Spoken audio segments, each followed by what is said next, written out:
Well, if you thought that first match was a good one, we are just getting started here at day 2 of the playoffs of the NAL. It is Darkzero and Wildcard next as we get into the second of our upper bracket semis. It has been a fantastic start to the playoffs, and this one is going to be a good one as well. I'm Jonas Willinger alongside Foxe and Laxing for game 2 of the day. We still have the upper bracket final coming after this, but what a start. This time, though, it is Darkzero and it is Wildcard. Two teams headed in opposite directions as Wildcard, they're riding a hot streak, and Darkzero looking to bounce back from a couple of losses. Yeah, but they're both in a position of redemption because Wildcard is a team that we saw so much of. Then they come into the stage, struggle out, and now, yeah, they've been on an upward trend. It's looked so good. DZ, opposite take. They have been nothing but perfect up until the last 2 days.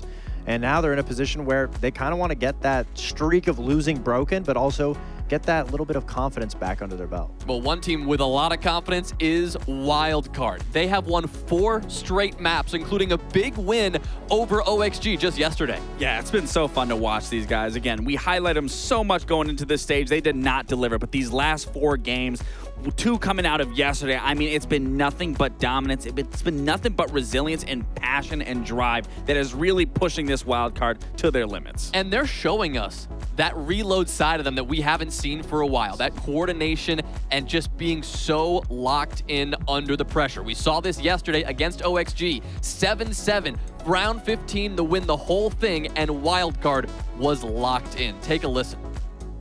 No. On me. Alright, 3. One of his 2. 1. Line scanning.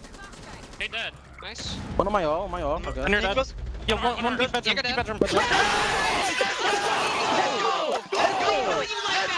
Oh, bro, way to good job going off the trap, bro. That's what I like, bro. Way to switch it up, bro. So much better, bro. Let's go, boys!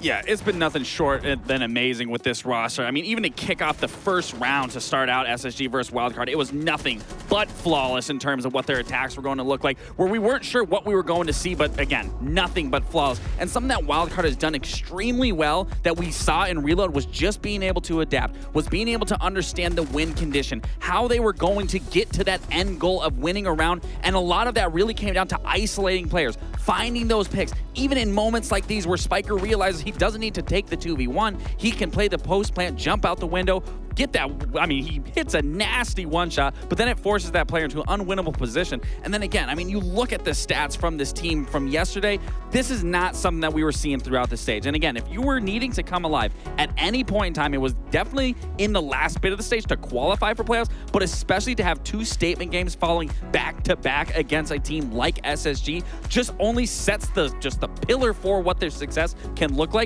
going against Darkzero. And what that success looks like when all players are firing, it looks pretty good. One man who's contributing to that is Bay. We spoke to him in the interview yesterday. He was confident.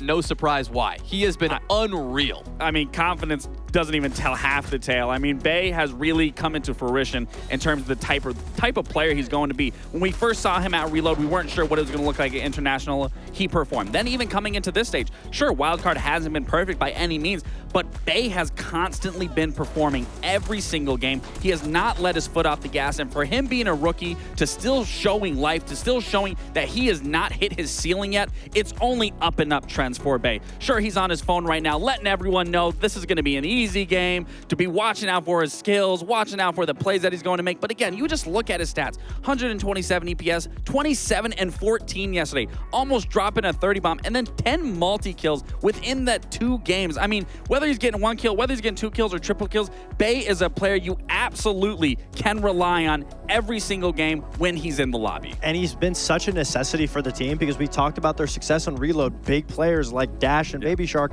were big reasons for their success. And then coming into the stage, it was really hard to pinpoint one player that was going to stand out and be that star that Wildcard needs. But so far in the playoffs, Bay has not let us down. Well, Darkzero, a team that maybe has fallen short of their own expectations over the last 2 play days. But other than that, this is a team that has been in pretty good shape. All they're trying to do right now, Fox, is shake off those last 2 losses. And they need to, because there's an element of the mental aspect here that could affect Darkzero. I mean, they were almost flawless up until the SR game, but the SR game wasn't just a loss. It was almost an expose on how to beat Darkzero. They immediately then go and lose to SSG. So now the blueprint to beat Darkzero is out there for any team to be able to attack. I mean, publicly exposing the way that Darkzero is playing around Spirits, but also giving the direct answer on how they counter Darkzero, which is being able to limit the amount of space that Spirits is able to grab and fight him head on. You don't necessarily need to kill him, but as long as you're putting a wall between him and connecting him to his teammates, that's where Darkzero finds a real struggle. Well, they've been struggling on the entry as a result. I mean, when you look at the way they started, the first 7 play days, their entry stats off the charts. The last 2 games, not so much. Yeah, I mean, kind of a funny comparison. We got Shopify, SSG, and then Envy Cruelty, but the point still stands. They're losing so many more opening kills to the top teams because those kills are allowed to come back. But if you pay attention to the recovery rate, that means that when Darkzero loses a member first, how many rounds are they able to bring back? They dropped more than half to 21% of the rounds recovered, which means if they're losing that opening kill, only 21% of those rounds are they able to actually bring back at a man deficit, which screams to me that yes, we've seen a more electric Darkzero, but it's still the same strategy reliant Darkzero that is in its roots, that if you lose that opening kill, they kind of they struggle, they fumble, they're not able to find a way in, find that pick, especially if they lose their entry Spirits. Well, of course, those last 2 days were just a blemish on what was an otherwise spotless record from Darkzero for the majority of the stage. We're talking about this because this is new. As you said, we're finally seeing how to beat this team, but they have been dominant for the most of the stage. Yeah, I mean, you can't mention Darkzero without talking about the Reign of Terror up until SR. I mean, they looked phenomenal. No team was really keeping it close between them. They had such a cool and unique play style of being able to bring different operators. I mean, we talk about Spirits all the time and his X Factor ability. The amount of operators that guy's played is ridiculous. I mean, we're seeing him on the glass on all 3 different types of shields. We're seeing him bring Ying Shotgun. He's a trendsetter for the team. And absolutely, since getting Spirits and Citizens, DZ has been unstoppable. It was the right move for the right direction that Darkzero is trying to go. Hopefully, they can just shake off that mental battle that's holding them back, and it doesn't go further than that. Well, Wildcard hoping to replicate the winning formula against Darkzero. Now, where that's going to take place, Lax, well, I suppose it really depends the kind of strategy they want to bring out. Yeah, Cafe, no surprise to me. Both these teams are very comfortable. Obviously, DZ has only played it once this stage, beating Envy 7-3, where on the opposite side, Wildcard has played it numerous times, finding 2 wins versus 1 loss. But if anything, I think that favors Darkzero a little more, just for the simple fact, when you really look at Wildcard and how they were exposing SSG, they were finding those solo roamers. They were being able to pinch those players, bring those rounds back, where Cafe isn't going to allow you to necessarily find a lot of solo players. You're going to have to be meeting more of a brunt, more of a head of DZ on either side, whether it's on attack, whether it's on defense. So for me, Wildcard is really going to have to maybe tweak how they want to approach it, but still have the same sort of execute and tenacity within those pushes. I mean, to me, this looks like Darkzero is confident on any map. They're taking Wildcard to some of their best picks. I mean, they're obviously trying to just be the better team at the end of the day, because both teams have a lot of similarities in the way that they want to play, a little bit methodical, but they've added a lot of spice recently. So that being said, I mean, on a map like Cafe, everybody knows NJR on the white window. Everybody knows that Darkzero loves to hold lanes. But since adding Spirits, the shield play of being able to take position has made them so scary on that map. So to me, it looks like no matter what map you go to, Darkzero is going to be the favorites. That being said, Darkzero is giving Wildcard kind of a bone here, taking them to favorable maps for Wildcard as well. Well, speaking of Cafe, Night Haven, Bank, Lax, does that shift your prediction on this? No, I'm still confident with Wildcard. You know, when we talk about a mental game, you coming off of 2 losses after a very successful stage, those 2 losses really can start a domino effect, because then you start identifying problems that you don't have a lot of time to fix. Whereas Wildcard, they've had an entire stage of fixing problems where they were saying it was communication, they weren't having the vibes because Dash and them weren't with them, but they've come together collectively to now have these dominant performances. So again, for me, it's a no-brainer for Wildcard. I think for both teams, the story is going to be confidence. Can DZ remain confident after 2 losses? Can Wildcard stay confident against a team that's arguably, you know, the better team in the league currently? So it's going to come down to it who's going to be shooting better. All right, DZ trying to bounce back. Wildcard riding a hot streak. We'll see how this one goes in our second upper bracket semi of the day. We got a little caster swap here, so I'll now send it down to Ali and Lynx to keep this one going. Wildcard impressed and then some yesterday with their 2-0 victory over SSG, and with one of the top 4 gatekeepers vanquished, Ollie, perhaps one of the most formidable of all of them now stands in their way. Cafe, a map that they have played quite frequently, but not have had much success on, will be our first one of potentially 3. And even though we've already had a banger 3-mapper to start, and Ollie and I aren't exactly the biggest fans of long nights, Ollie, I will say, if anything is going to be 3 maps, I would like DZ Wildcard to go the distance. Absolutely. Look at what we've got ahead of us now. We're finally into playoffs, good and proper. Full 3-map evenings, or 3-game evenings, should I say. Best of 3s, top through bottom. We've already seen one 3-mapper. What's to say we don't see a couple more here? Wildcard versus DZ. I'll be honest with you. I was staying up last night watching the SSG game. SSG Wildcard, we were in a call together and we were enjoying watching it, weren't we? We were. The final round hits. I left about halfway through the final map. The final round hits and I go, oh, you know what? I'm going to go to bed. I'll watch this final round. I woke up in the morning. I couldn't believe the score. I logged back into the PC to see if it was actually reality. It was something. I wasn't expecting that for a scoreline. Unfortunately, it looks like we're going to have to hit a short break because it does seem we've got a few technical issues. I know, but we will get it sorted as soon as possible. Please bear with us and we'll be back just after this.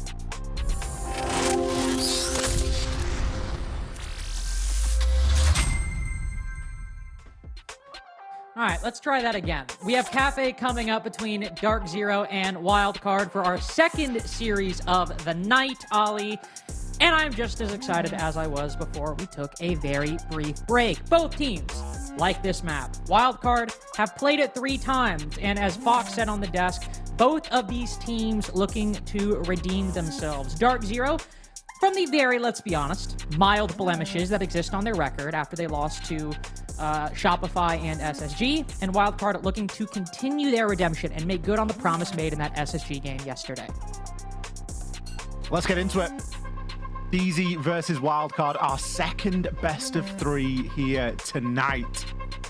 Let's see what the bands have to bring. Now, I'm not expecting fireworks on necessarily this side of the bands, but maybe when the sides switch, we can discuss a couple of things that we have been going over. For the meantime, it looks fairly par for the course. Ozami? It's gonna be the Azami. It's gonna be the Azami. Mira! Ooh. Now, see, this is fair, because in the times Wildcard have played Cafe, more often than not, Azami is banned, or even when it has been up, they have not run it all that much. There's an asterisk to what I'm about to say, though. So they have run a lot of Mira in its place, Ollie. They run some Mira. They also run some Echo, do a little Skylight Echo, or play it on Kitchen 2. But the asterisk to that is, even when Castle and Azami is banned, the amount of times I've still seen Baby Shark playing deep in Christmas or Dash playing in Shop is honestly kind of incredible. Even with Castle and Azami banned, sometimes Wildcards still like to play aggro there. And so, with Azami left up, I imagine we're going to see Baby Shark playing quite a bit of this up. It is pretty much a must pick here on Cafe. A little reminder for anybody that missed the game during the regular stage between these two teams. It was played out on an old favorite. It was played out on Clubhouse. 7-4 scoreline to Darkzero. But, and this is quite a big but, a lot of those rounds, there were a lot of multi-kills coming in for players on side of DZ. So whilst the scoreline looks fairly decisive, 7-4. Is it really that decisive when you take into context how many multi-kills? Now, there's nothing to say that those kills wouldn't have been spread out had players been given the opportunity, but it is always something interesting to ponder, especially when you're getting these two teams facing up now inside of a best of 3. And especially something to ponder when, I mean, we got to talk about the man of the hour, of course. Spirit's a player who's been a huge topic of conversation inside of the NAL, not only this stage, but in the past year, not being picked up on that M80 roster, Kino being in his place, so we only have 4 fifths of that Beast Coast Manchester team, and yet he has been arguably public enemy #1 on Darkzero, constantly targeted in these ban phases, and it's something we did not see. Just like we didn't see it in the Shopify game all that much, Spirits is allowed to play the main op he plays on Cafe. The one time we've seen it, despite Citizen by and large playing the Deimos, it is Spirits who plays this op on this map. And what we've seen from Darkzero's previous attacks is Spirits will sit on this white rappel, try to find the gap and rappel in. We've even seen KZ do this with the shotgun, but Spirits runs the AK for those long angle engagements. Deathmark Tracker goes out, spots Baby Shark on Pixel. A good crossfire setup to counter this very entry. You can see him already making good use of those Kivas. Give him some flexibility to push deeper into Christmas, but instead decides to rotate out of the position entirely, pull back to Freezer. Already half the round gone. So Wildcard playing very aggressive on Mining Dining, doing a good job at stalling this attack. It's a big surprise to see DZ go for that, knowing that the Azami is up, right? Because Azami is going to have those barricades, and they've not really brought too much to try and deal with that. It looks though Wildcard are also going to get the fortune to essentially drop off for free. They've held upstairs for near 2 minutes at this point. It's fairly good pacing right now from Wildcard. DZ have, I'd say they've got quite a lot of work to do here, Links. I'd say quite a bit of work indeed. I mean, and also, I mean, quite a bit of work. And you've only got the sledge to get this vert. You don't have any breach charges, anything like that. Could be a bit difficult. Citizen, he's going to be able to set up and watch the flank. Now, with the floor being ripped open above, he's waiting to try and catch players out. Bay is going to find a big kill over onto Spirits. That's a massive opener here for Wildcard. They're pretty even on opening engagements. And the conversion isn't too shabby either. It isn't perfect by any stretch, but as these kills start to flood, DZ, they have to commit to this. Indeed, they do. And unfortunately, commitment doesn't go their way. Wildcard hold out quite strongly in their first defense and set up very nicely to counter the style of take we've seen Darkzero and other teams on Cafe go for. I mentioned that Deimos on White Window. We've seen players like Spirits, players like KZ look to rappel in and then rush down White to just create a bit of chaos in the back line on the second floor. And we've seen both those players, Spirits and KZ, do so successfully. But this time, with the Azami up, it allows Baby Shark to spend a lot more time in the pixel position and also allows him to focus his gun not on Christmas, but instead on the white hallway. So it costs Darkzero a lot of time to take that third floor control where otherwise and where previously it has fallen decently quick. And so when they inevitably get in the building, there isn't a lot of vertical destruction when you only have the sledge. You don't have a pick as Baby Shark and Dash hold on as long as they can, then fall back at the very, very last second before they overstay their welcome. I can't ask for a better played round for Wildcard coming out, especially when on Cafe, their defenses so far in their 3 plays have been the weaker side. They're going to take us down to the kitchen. 5 seconds remaining. Good old kitchen and kitchen for round number 2 here. Not too much is going to change in the lineup on the side of Wildcard. They're going to bring a 2-brow. Main changes are going to be over on that DZ side. But Nath rocking Rora this time.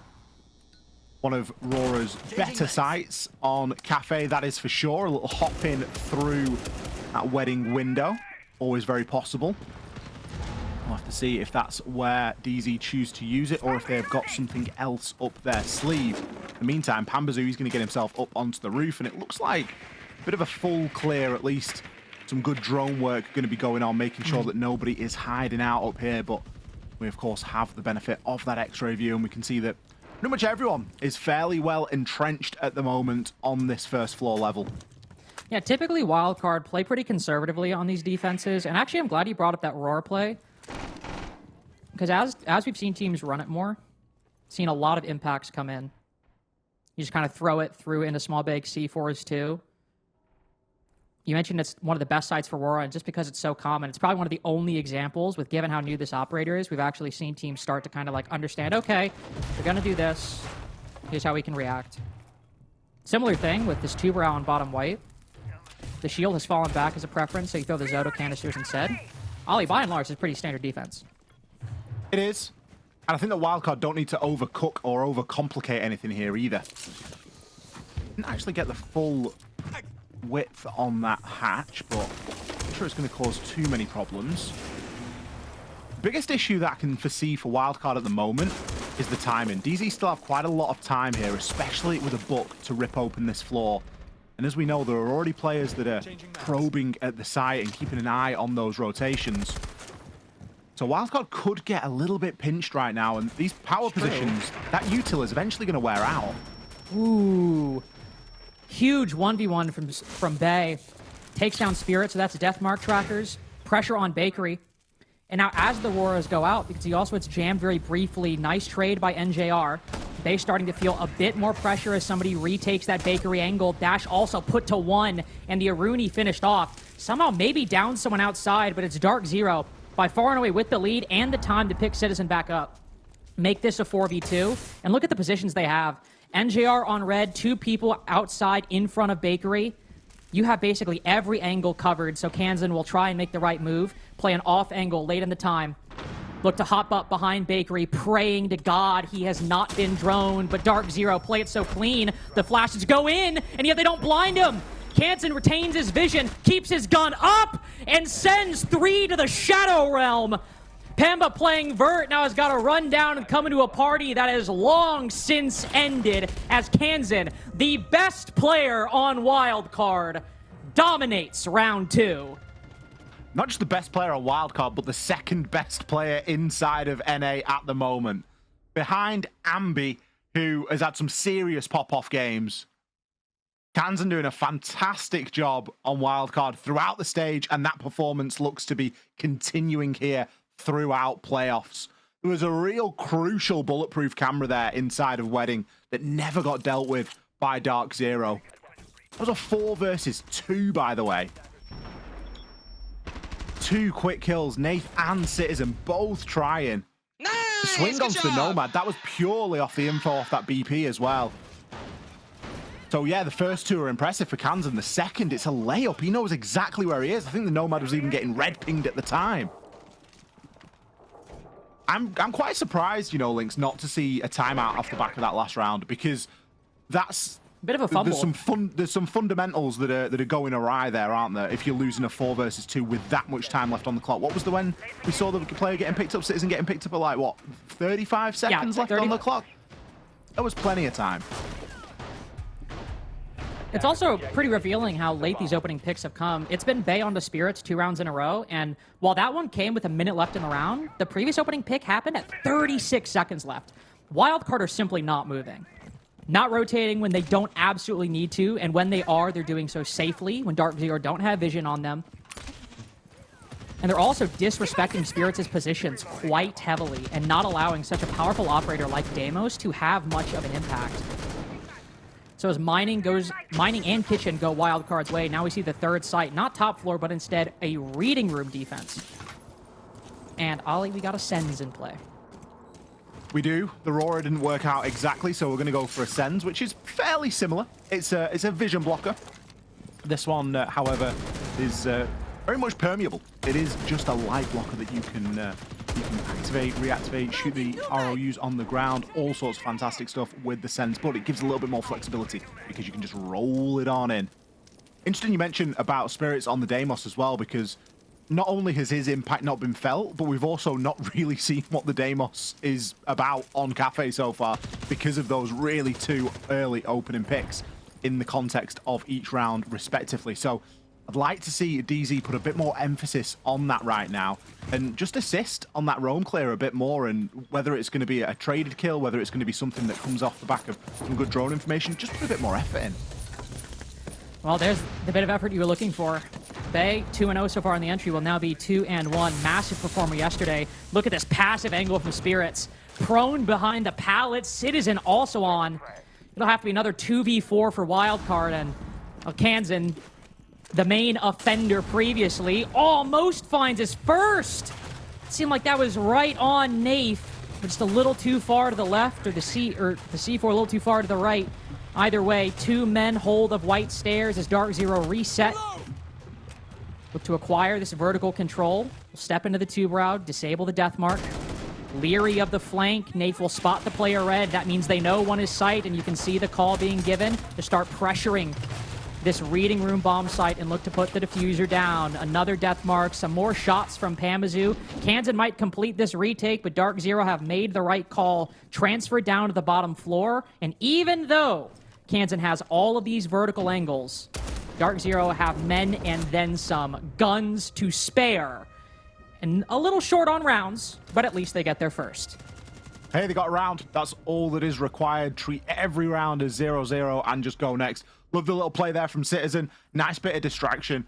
The plant's going down. There's plenty of time for DZ to scramble and to save things, but you can't take a chance with somebody like Kansan. If you've got that level of man advantage, just send someone up the stairs to get him locked into a gunfight and at least distract him to confirm that plant going down. And then you can start to get yourself out of the building, get yourself into a post-plant position.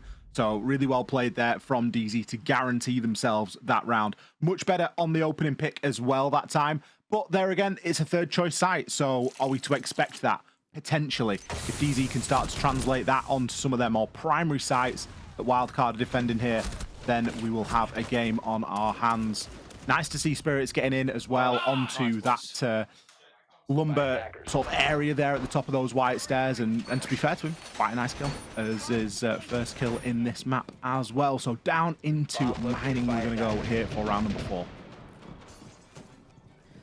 Not a big shock to see the Deimos ban come through for Wildcard. Obviously, again, just not only targeting Spirits in terms of the actual play of the rounds, but also targeting him in the op bans. The other op he played in their one cafe game was Blackbeard, so no shock that we will see him flex to that, assuming he decides to stick it.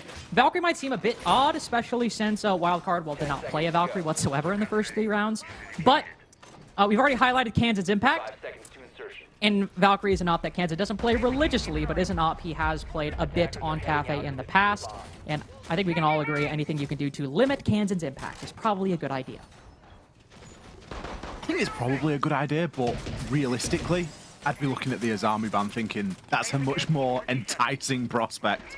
We'll see how it goes. If DZ starts to be able to deal with these keepers a bit better, then maybe it will be slightly different. Baby Shark is going to be quite aggressive inside of Cigar at the moment. But all the glass popped on the windows as well, so we'll be able to hear players coming up onto that rappel. Already got his keepers pre-placed as well, so really no one is going to expect him in this bit of an off angle here. Pamba, does he get a glimpse there? He does. He certainly does. Nade goes out. Baby Shark's got to be careful here that he doesn't overstep, and indeed he does. That's a good read by DZ.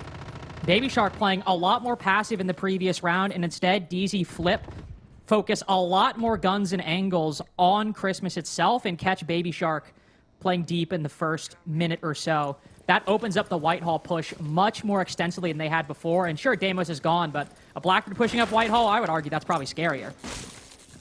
I think it's very scary. Drone work can now start to go on here, and Dash can start to feel that heat. Doesn't have an option for a rotate back, but we already know that Piano isn't a safe place. You've already lost your teammate over inside of Piano early on into the round, so you've got to assume that Darkzero are making ground over in that area.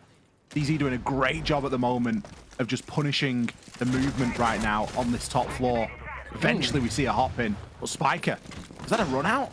No, that wasn't. He just peeked out of the dining window, managed to catch the back of Citizen with the TCSG. You don't need a lot of time to do a hell of a lot of damage. Still results in top floor control completely established for Darkzero, though. It took them a little bit to get all of this with the sledge last time, but their odds aren't looking bad. No, the downside of losing the Citizen is, of course, you've lost the Nomad, so there's potential there for someone to get a bit aggro on a flank. But DZ should have enough bodies and enough eyes to be watching different areas right now. Going to be a lot of focus on getting that laundry room player, and Nath is going to see to it that Bay is sent to the cameras as well. Man advantage, 45 seconds. No need to panic right now for DZ. Granted, no need to panic for Wildcard. Kansan could be tempted for a little flirt up these white stairs right now, but the Gridlocks, they are going to slow him down. Darkzero bringing the double flank watch for his track stinger. So good for closing it out. Good little rat spot from Dash, sitting bottom hell. But the issue is, this is not the easiest spot to get out of. It's kind of like jail. You can walk in pretty easily, but getting out, that's an entirely different story. Pamazu downed in the process, though. They might get it, but it's left Spirits all alone with low time remaining. Nade goes out, explosives too, and shots. Oh, we've got shots. Wildcard with their third round coming out of the ban phase. And while Baby Shark falls early, the defense able to recover quite well. It's got to be a timeout for DZ because it's another round where they really should just be able to knock it in the back of the net. Not quite as much of a layup as we saw on that bakery round, but I tell you what, it's pretty close. You've got a man advantage. You've got time. You've got full top floor control. You've also got flank protection. I'd be really surprised if we don't see it. The work that they're putting in the start of the round is fantastic. They're just falling some real basic things. There were still 4 drones kicking around at that point in the round as well. Didn't get a glimpse of if anybody had one in a pocket or not, but still we wait for this timeout. Now, there is the argument that Cafe is fairly defender-sided and that this is expected for Wildcard to do well on their defense. But I don't know if that's enough. Yeah, well, at least so far in NA, we have seen Cafe be a bit attacker-sided. Of course, I mean, Chalet is like 57% defender-sided, and that's just silly based on how that map should be playing. So sometimes group stages can be a little bit finicky when it comes to map stats. Cafe is the most played map as well. Yeah, exactly. And the fact that an Azami is available in this, I would lean that toward... That's enough to weight it for me. Ooh. Aggression from Baby Shark. A Citizen locking in the Aurora again. And with the Glass in play, honestly, we didn't see much focus small big last time, Ollie, but with picking the Glass, we got to see Bakery push. Oh yeah, you can see him setting up. 4 players outside Bakery. Nade goes in to detonate this Vulcan pack. Probably about 20 seconds, would you say? I think it isn't going to be long until Bay is feeling some sort of pain right now. He's got players on the upside down rappel. There's a Blackbeard wanting to get involved in the action. There's a great drone inside of Prep, and I think that's going to go unnoticed. As soon as this fire dissipates, I'd be expecting a slew of players to start charging toward Bay. Oh yeah, it's on. Here goes the nade. Smokes go out too. Bay makes the right call, decides to pull back. Darkzero likely making that call off of the back of, or at least influenced by seeing that Bakery rotate, because by pushing Bay back so quickly, they can't use one of their 2 pocket reinforcements, and now Kansan has to use these Kivas to plug up the hole. A nice contingency.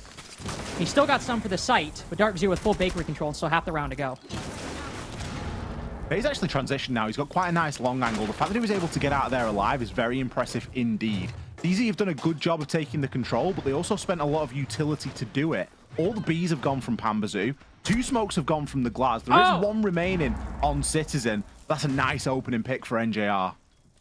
Extremely nice opening pick. And here I was worried that Darkzero, all 5 of them were Bakery, and Baby Shark giving an angle co-check, dash rotating long, NJR almost finding 2 right there. There's not even a net being laying around Wildcard. It is entirely a Bakery push.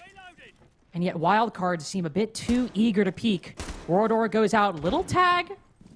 Very tempting on NJR. This might be the difference maker. Spiker retains control of that vert, and nobody from Darkzero has rotated to add another angle to this. It is just these 2 lineups butting heads. And who is going so one-dimensional at the moment. I know. Like, I really want Darkzero to do something right now, because they haven't got Bird, they've only got Bakery. And if they're just going to try and take this as playing gunfights, I don't see it going too well. I don't either. I'm feeling really worried, but NJR pushes in, makes it happen. Diffuser starts going down, but Spiker does still have this vert. Nate put on the floor, Spirit's taken out of action. Nobody's dealing with Spiker, and we still got Kansan in play. They've both retaken the vert up top, and now NJR's got to rotate 1 more attempt at this defuse, and it very well will go down successfully. It's cost 3 players, but finally we enter the post. In the 2v2, NJR and Citizen, DMRs each, will set up their angles and wait for Wildcard to move to them. Kansan 8-2, but it is all quiet as Wildcard patiently move to the bottom floor. 1 on brown, 1 on red, and yet not a single shot fired towards these attackers. Darkzero have faced no pressure. They finally spot Kansan, and NGR puts him to 1. Flips around to try to take down the flank. It's the front side that gets dealt with, and there's simply no time for Spiker to even get close to that case. It takes a long time to get things moving, but by the end, Darkzero convert, an advantage acquired ages ago. It took an NGR round, though. 4 piece. It took him to get a quad kill on the glass. Like, This is a little bit reminiscent of what we saw on Clubhouse way back when.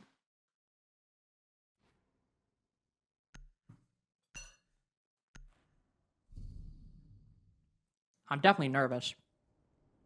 Why are you nervous? We just gotta watch. For DZ. We just have to watch and speak. Okay, but like, you know, I put myself in the team's shoes, you know? I empathize. It's almost a 2v5. Like, what do you mean, why am I nervous? Because we're not invested. Darkzero decided... Have you got channel points on the line? No, I don't. You kidding me? No. This man's sitting here like Darkzero sitting in bakery for a minute and a half. Why are you nervous? This is just classic, like, watching DZ experience, though. Not this DZ. Should not be this DZ. Yeah, but, like, all the old Gs just feel like they're right at home.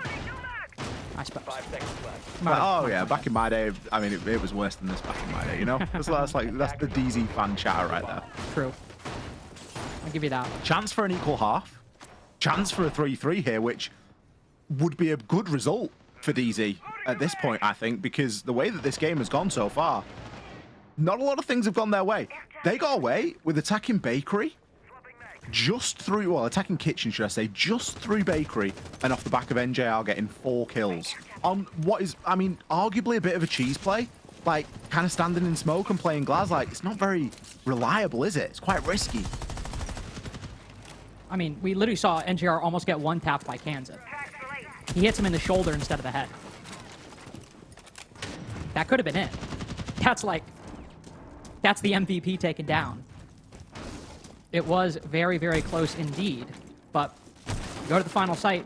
Kitchen's been won. And we'll be reading for the final attempt. See some Gridlocks, track stingers being thrown out. Teams just layering red stairs with track stingers in EU, SAL, and NAL. And of course, Wildcard are pulled over to the opposite side. 2 players up top, 2 to 3 players on the middle. We'll see where Darkzero decide to take this. Pamba, he's going to be in the top of those red stairs. Citizen is on the rappel outside as well. We've got Spirits rocking that white rappel. They really are looking to lay a net around this entire top floor. And already Pamba has got a player in his sights. But Pamba needs to be careful. Here we Playing go. on the ram. He doesn't want to be the one to take this fight. Instead, you want a Brunt to do that. What the hell? In this case, that's Spirits. What is this? What is going on here? Goes and his feet. Dash, Spiker, no! Spiker stuck on white stairs as Kansan also goes down. Bay, 1 HP. We still got 2 players up top. It's a trade. This is an extremely chaotic round. Bay's good for 1. Surely Bay's good for 1 on this angle. Oh no! Reveals his position, and that's easy for Panba to clean out. Darkzero setting up for the cocktail push, and while Wildcard rotate up to support, all the gunfights go their way. The net tightened indeed. Wildcard tie the first half 3-3. Or Darkzero tie it 3-3. Why, why is poor old Spiker on his own on white stairs? That was the weirdest fight they abandoned my child ever seen. It was like a deer in the headlights. It was like Blackbeard had some sort of like force field around him that was just keeping him at bay. There was just nothing happening. He looked like a deer in the headlights. Also, wait, are we gonna see it? Oh, are we gonna see it? Okay, if we This would be see it, so basic I if we just see know it. that you're gonna go off on like. Oh, right, we're gonna see it. Right. All right. Okay. Do you want to talk about it? You want me to talk about it? I feel like you should talk about it. It's something that we came up with, and obviously Kenny has come up with it as well, or somebody on the side of Darkzero has come up with it as well. So, for anybody's curious, when Ollie said we were wondering if something was going to happen on the second half, Gridlock has become one of the most played flank watches on Cafe. I ran the numbers. Whereas Nomad used to be the case, Gridlock in NAL has been present for 50% of all attacking rounds. Nomad for only 31. But for Wildcard, most of the time, those 2 ops are coextensive. They are brought both at the same time. And so it makes sense to take down Gridlock. It's a pretty niche ban, but it makes sense to take down Gridlock because it is one of the most important and most powerful flank watches on this map, and Wildcard run it a lot. But also, in particular, Bay only plays this op on Cafe. the vast majority of rounds Bay has played on Cafe on Wildcard, he has played Gridlock. An ace once during the Shopify game. An ace again once during Cruelty. They're trying to target ban one of the MVPs from yesterday while also taking out some of the most important flank util on this map. And Ollie and I were like, how cool would it be if they banned Gridlock? It's one of the most exciting things about CGX and the way that it's played now, in my opinion, is this ban system. And I think that the more that it goes on and the more that teams start to learn and theorycraft and really understand how to leverage it, these niche bans, they're not going to be so niche anymore. It makes so much sense to remove a Gridlock and to leave open things like Grim, Ying, Glaz, all the things that we talk about often. Because the chance of it, if a team doesn't use those ops, they're not going to be able to use them very well. Most teams do use those ops, and there is always an alternative. There's always another option. So to target ban somebody in particular was really what we were hoping to see today, and we kind of, well, it was kind of obvious to us that it was going to be the Gridlock. So I really like that from DZ. I just want to see how they take advantage of it. Are they going to be very loose? Are they going to play, you know, because it's one thing removing it, it's then another thing acting on it, because Bay's on Nomad right now, so yeah, it's the same thing essentially, but I want to see it acted on. Well, speaking of acted on, this is something that Darkzero will need to be aware of when playing Wildcard. Baby Shark is the lurker for Wildcard on basically every map, and he has found mining and train control early on. Dash catches spirits on one side. Normally we see teams clear Pixel with flashbangs and util, burn the ADSs and magnets. Bay, well, he'll just one-tap Pamazoo, and that's job done. No worry whatsoever. Nafe gets a trade on the opposite side, but the Jaeger and the Wamai both go down early, and in the final minute, look where Baby Shark is. This man is in sight. He is inside of A, calling to Spiker and the rest of the team. Guys, I'm in dining. Just wait your time, but please come help. They found me. They've discovered me. I am getting shot at by the defense, and Nafe will creep up. Nade goes out to try to stave off that swing. Baby Shark gets the hell out of dodge, but Nafe clotheslines him on the way out. I mean, it was a play. It was a bold play from Baby Shark, but I don't think that it was enough. He needed a little bit more support, and his team was quite slow to react. NJR with one onto Spiker. Bay down as well. It's all now down to Kanzan. He's going to be stuck inside of Freezer right now, and well, that nade from below is going to do the job. A good round from DZ. It lacked a little bit of substance, I think, on the side of Wildcard. Yeah, you can send a Nook into the site, but if all the Nook is hiding in a corner because they daren't reveal themselves, they haven't got too much information, and there's no one that's really going to sort of rally and come to their aid, does it really work out? Is it worthwhile? In that instance, it certainly wasn't. It took a long time to get that opening pick, too. Again, minute 25. I mean, it's been a very slow game of Cafe. Aside from 2 rounds, every single opening pick has come below a minute 30, and in one case, in round 3, the opening pick came at a minute 30. It has been a very slow game of attack when it comes to acquiring the control, getting the advantage, if you do get it. So it's not a big shock that round 7 of Wildcard's attacking side, or the first round of their attacking side, goes the same way. Expanding on the Gridlock ban, though, because you mentioned different ways we could see it. There's a couple different impacts we could see. One, with only Nomad being your main flank, and in this case, not even being a flank. The staircases that are oh so important on Chalet, but especially red and white stairs, we could see more flanks attempted up there, as even if there's an air jab, you could rotate up, impact it early on, and either A, don't flank and make the attack worry about it, or B, impact it, then flank later. But also, we did see Jaeger Wamai that round, and Track Stingers are quite excellent for burn alongside those Bs just because of the sheer quantity. So I'd say not only a bit more difficult to control the flank, but also not as much burn as you might otherwise like.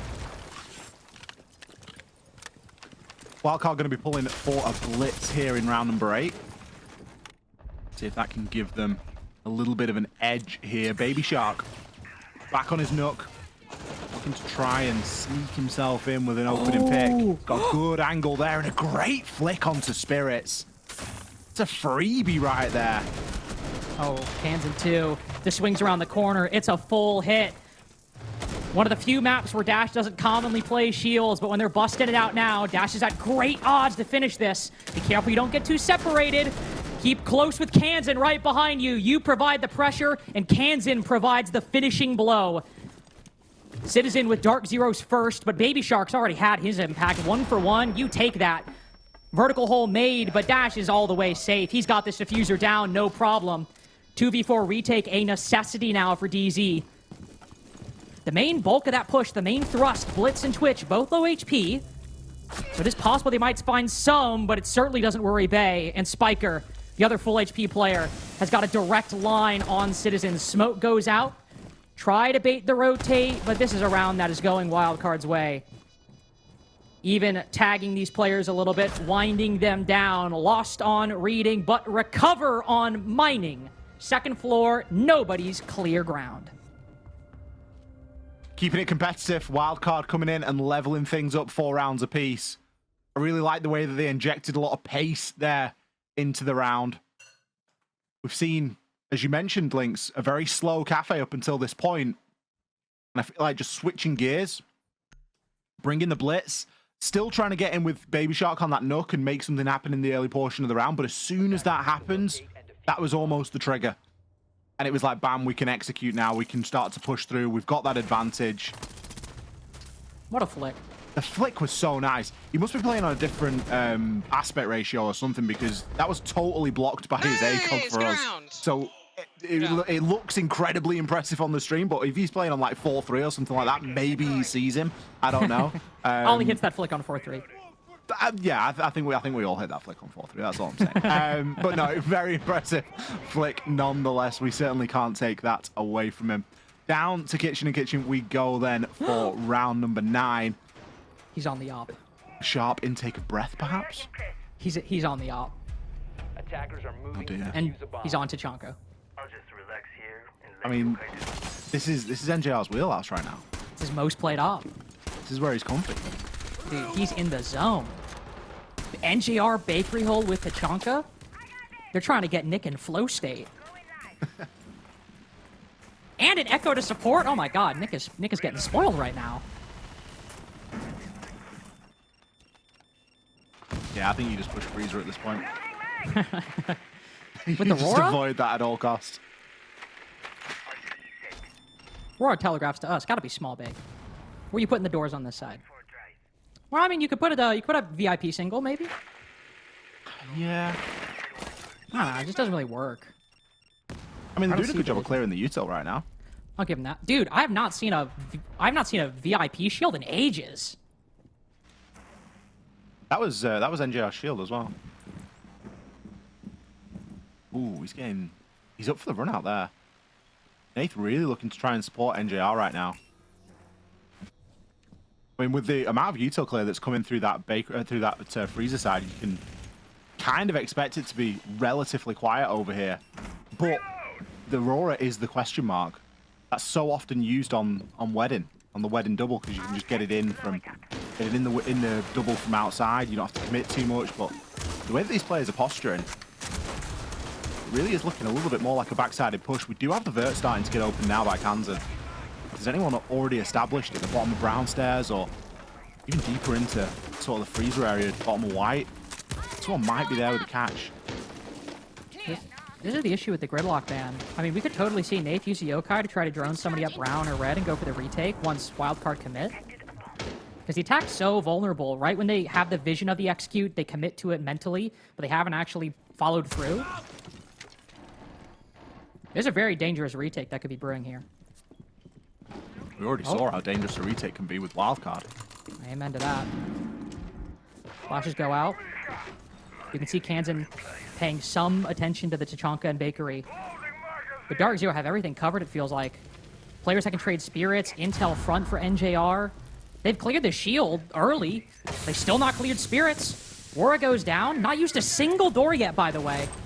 All 4 still in possession. What is this for? We'll see him peek. It's the double. Meant to facilitate the plant all the way in B site. Out he goes. And I'm not sure anybody can counter this. Nafe's able to find Kansan, but Dash is putting this diffuser down uncontested. Finally, one door broken. Nafe swings around. By the time the jig is up, they've already left the building, retreating their post-plant positions, but Wildcard in the disadvantage. Baby Shark not necessarily in a position to stop this defuse. The onus for that will fall on Spiker, who spots one, but so does Nate. Both of their shots mainly hitting the rafter, shutdown of Spirits and NJR. Advantage swings Wildcard as Nate tries to drop that diffuser down. It might be a 3v4, and it takes a long time to see where that Rora's going. But Wildcards execute, and the time spent crafting it do not disappoint. Well, we were wrong. We did see the freezer-sided push. I think it relies on a few things going right. Let's just say that. You've got to get into freezer. You've got to stay alive. You've got to dodge the fire. You've got to dodge the toxic babe canisters. You can't get swung. It's a lot more risky than putting a door down on Wedding from outside of the building. However, it can be equally as effective. And it looked like something that DZ weren't entirely ready for. Nath was there with the kill and he knew where the plant was going down, but at that point, it's a little bit too late. If DZ expects that, and it's telegraphed a little bit more, then sure, maybe they can deny the plant. We had yokai drones, all sorts of things, impacts to open the Roar doors. There are things that you can do. But with the way that Wildcard had set that up, very pocket strat-esque, very single-mindedly focused in what they were trying to do, you got to take your hat off to them. Fantastic round. Absolutely. Especially since, I mean, they've played this map 3 times. This is not like Nighthaven they brought out yesterday where we hadn't seen anything, you know, completely untested. This is a map that we've seen Wildcard play again 3 times with multiple full sides apiece. And we're still seeing some deep cuts in the strat book. Like, we've seen Rora on Kitchen. And I can't exactly recall, I will say, if it was on that backside. But we're still seeing Wildcard really trying to delve as deep as they can. Spiker has praised to me and publicly about the prep work that's gone into this comeback. The VOD review, the counter-stratting. Now, while that's not necessarily a counter right there, it is certainly a really well-thought-out strat, even if it's a one-off that will get them an important victory to push it 5-4. Another second-floor defense. Reading room it will be. As Darkzero look to try to recover from a half that started off so good. 3 players remaining at the end. Not a dominant round, but a very strong one. Also, we should acknowledge as well, ban phase gone through. Wildcard banning the Aruni. Target banning Citizen, but I have to say, rotating to the Valkyrie, that's pretty scary. That's terrifying. Citizen basically became a pro off the back of Valkyrie. I think we'll just be flooding a cocktail balcony with util, I think, Ollie. Got 6 nades and Bs. It's certainly one way to go about things. There is an equal amount of utility in there from Darkzero, though. They've got some BPs. They have 3 C4s. So information is not going to be a problem. They should have a good read on at least 1 C4 attempt here. One to just throw wistfully out a window, no doubt, onto a repelling attacker. See who's the magnet for that. NJR, as if on cue, going to open things up, but it doesn't go without response. Wildcard quickly trade back 2, make it 3. They've stormed into round number 10. Ooh, just barely spotting Dash's head, and NGR will fall back. Pamazu playing his life in this position, goes undroned. A little bit of a shaky fight, but he will make it back. This case drop, top floor 2, with a minute to go. Ban cans and reset. So much information. There's almost a Valkyrie camera for each player right now on the side of Darkzero. Nate, Citizen, and Spirits both flicking. They will eventually get found, but every ounce of info that they give out is something for DZ to try and build off right now. Amber and NJR in good fettle at the moment as well. 2 stims. Going to be a difficult fight here for Wildcard to try and execute onto this, but they do have some death marks. There's always a danger when it's a close man count like this that they're going to work both ways. Bay going to start to get that plant down. He will be revealed to Pamba, don't forget. Is revealed, but nobody reacts. Nobody acts off that information. Kansan good on the coverage. Will now rotate up. Bay on the fall off. A few shots as a parting farewell, but Pambazu might have a little bit of time as Kansan rotating up, moves to the top floor, sees him, misses the shots, misses the mag, misses the moment! Tries everything, the 400 IQ play, but sometimes simple is best, and nothing simpler than sticking the counter defuse. I absolutely love that from NJR. Not only is nothing simpler than the counter defuse, but there's not much that's more simple than a dock. Like, we have a few heal shots. We can bring Barb or a BP. Like, you know what I mean? It's very basic, isn't it? Getting the job done there. In that instance, pros do not fake. But sometimes they do. Amber, he's not a faker. DZ with a tactical timeout there. I think a weird point in the game, because obviously things have been going relatively well. That was a very close round though, and DZ did a good job to try and pull it back. And if it hadn't been for a little bit of unfortunate timing on the side of Wildcard, you can easily see them coming away with that one. You can't rely on an IQ missing a whole pistol mag through the floor and choking the post plant just like that. Try and guarantee the next couple of rounds here.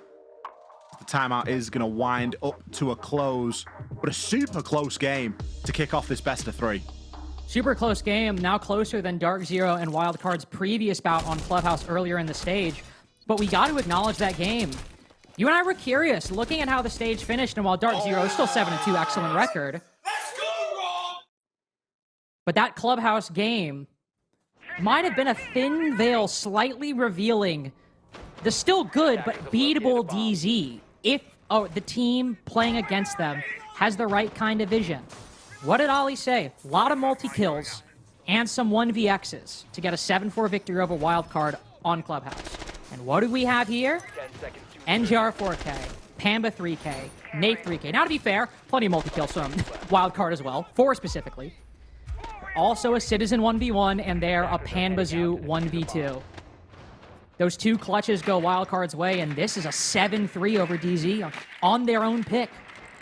DZ's pick would be gone, and yet here we are with a very close affair, but similar to that Clubhouse game. One where Wildcard might have seemed to have a much bigger way in than any of us thought. I like the adaptation from Wildcard here, bringing the Brava.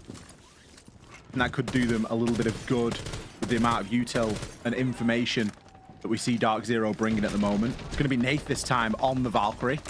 Still with the BP in the pocket, or placed down, should I say, from Spirits as well. So the Brava could be a nice little option just to gain a bit more information if that's where Wildcard feel like they are lacking at the moment. With Darkzero being the team to take the timeout, you wonder what the impetus is now on their side. I believe they will tighten things up a little bit and really not give anything away to Wildcard in these opening couple of minutes, because this is where we've seen quite a good pace set from Wildcard. And I think that DZ are going to, and certainly need to try and make this early part of the map just a little bit harder for Wildcard to get a foothold in. Well, that's one way to do it. Might have been a bit of a dynamic duo between the IQ and the Brava. One spots the Valkyrie cams, the other hacks them. And also just keeping Kansan alive would be quite nice. Him and Spiker, the only 2 positive KD players for Wildcard at the moment. Both these teams with a similar entry conversion. Darkzero 78, Wildcard 76. With Wildcard getting 3 of the opening picks so far, save last round, denying that opening victory for them is quite nice. Another C4, another kill for Darkzero. Bay answers back briefly, but in the 4v3, Citizen will feel good to retreat. A couple of opening picks there from DZ, both with C4s. Very impressive indeed. Not even needing to take a gunfight at the moment. Still got a bit of information as well. Pambazoo's going to be flicking a Valkyrie camera. Got a view into Pillar Room. And you do worry for the side of Wildcard now, because we haven't seen these rounds where they've had to try and salvage. They've often had good momentum and have snowballed from that point in the round. But a bit of a deficit like this, and players fairly split up, lacking info. You worry about their prospects. Spiker does have the kit, and he's going to be knocking on the door of sight. The Bay pushing in, maybe it's enough. Unfortunately not for Baby Shark. All the way on Brown goes down. NGR getting Spiker too. Bay all alone to try to fend off his back, front, left, right, and center mass hit. Darkzero 6-5 on map point after the timeout. DZ coming off very strong after the tactical timeout. You could see a little bit of a change in pace there between what has happened previously before the timeout and that round immediately after. They definitely slowed things down a little bit. Now Wildcard, they are choosing to use their timeout at what could possibly be the final opportunity to do so. You could argue that with the game being this close, there hasn't been much cause to use a timeout up until this point. Just need to give yourself an edge for the next couple of rounds and take this into an overtime, the next round, should I say. But DZ on map point at the moment. This probably benefits them as well a little bit more than it would usually. Content of the timeout here, Lynx? Any ideas? I mean, could be a couple things. Could see them just try to like do something as a one-off for round 12. Just knock it over the line. Maybe something like we saw in round 8 with Dash taking that blitz pretty quick, because aside from that, we have seen a couple changes. It should be acknowledged that Bay, obviously with Gridlock banned, has been on a carousel of operators so far. Nomad, Ash, IQ, and now Deimos in 2 rounds. And Deimos potentially the most powerful of all those operators, but the 2 rounds he's played Deimos, so 2 of the rounds at Wildcard have lost. The Deathmark trackers haven't had that much of an impact. I know the lineup might change, but maybe pairing the Deimos and the Dokkaebi be good, but Nape is running mute, as we can see. If they were to do that lineup this round, they would have plenty of mute jammers to knock away those Deathmark trackers, shut off those phones. Bringing intel as well with the black eye cameras. I don't know what the exact play from Wildcard is, because just as they were not over-peaking when DZ were on attack, DZ are doing the same thing. They're getting opening picks, but if they can get one with a C4, they'll do that instead of swinging. And that's a very difficult spot to be in if you're an attacking team. Bay on another operator here. He's going to be playing the IQ this time. I mean, you can't ignore the IQ, really, when a Valkyrie is being brought and the amount of information that DZ have got right now. I don't think it's something that you can just go, nah, we'll skip over the IQ, because it is crucial. And especially with the amount of C4 kills that DZ got in just the previous round. You have to give it that nod of respect. Wildcard. Their options. They still have some. They can try and go through this piano side. The Spike are just going to be setting some traps for potentially later on. There is certainly no shortage of claymores at the moment. 4 of them to be precise on the attacking side. I love this position from Nath. Anticipating this little crouch walk that Baby Shark has done pretty much every single round. That's what you want to see. You want to see that anticipation. It's one of the logical plays Wildcard would go to as well to try to break things up. It's a very good shout for Darkzero to at least pay attention to it, be concerned about it. Nath doesn't know he's there. He was worried. Now spotted on the drone. Well, Baby Shark start pushing up in the long bar. He's just slipped by. Nath retaking the angle, but Baby Shark's found the timing, found the play, slips right through, gets the cameras. No more shooting those Valkyrie cams. Wildcard have a lot more intel than they did before. They almost passed like ships in the night. It was almost one of those really spooky occasions. Dokkaebi call immediately after as well. The cams have been hacked. It's going to make finding them a lot easier, and a bit of information exchange on the side of Wildcard.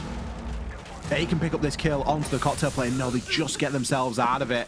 Dash, unfortunately for him, repels in immediately into a Toxic Babe canister. DZ needs to be really cautious, but wait, Spike is getting the plant down. Here we go. He's just in. Off the back of Dash's repel, Bay drops the Skylight 2, but he stopped at the last second. Right before he hits the final key, he falls silent. Bay pushes deep as a result. Maybe finds one, but surely the shotgun lands the trade. This is the easiest kill of Spirits' his life, but he switches guns. Bay on for 3. Doesn't need the Gridlock. And now the Mayor's got to lay down the law from Freezer. Diffuser not in their possession. No Dokkaebi calls to speak of, but one flash and a crossfire established. Just take a little bit of time. Calm. Throw the utility. Double swing. This should be easy, but they move too quick. They move too separate, and NJR lines them both up. A fumble at the end zone. Darkzero 7-5 on Cafe. Not the only NJR round that we have had here on Cafe tonight. What a play there to take it over the line, to avoid the overtime, and to guarantee map 1 inside of this series. He's been such an impactful player for Darkzero over the course of this stage, and he maintains that now going into playoffs. I feel like Darkzero will feel as though they've dodged a bit of a bullet there going into the overtime with just how close that game was. You can see some fairly demoralized faces on the side of Wildcard, knowing that they gave it their best shot. We're going to cut to a break. They're going to break it down and set us up for map number 2. Don't go anywhere.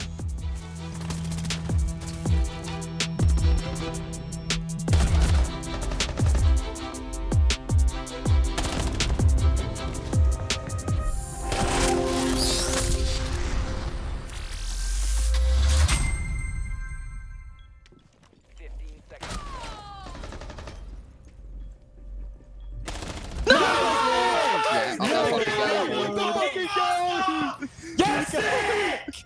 12 plates! Let's go, boys! Good fucking shit. Well played, Rob. Yes, Nick! Feels like just about every single map today is coming down to the wire. A 7-5 win, just a barely squeaking a victory past Wildcard there. Darkzero take it 7-5. But what a start. I mean, that is the way you want to start a series. Some hero plays on both sides, Fox, but they get it started, and Darkzero take the win. Yeah, I mean, I really love what we're seeing from the underdog teams today. I mean, Wildcard played really good. I thought there was a lot of big individual performances, and they really were doing a great job early on, just constantly keeping up that aggression, constantly taking spots from DZ.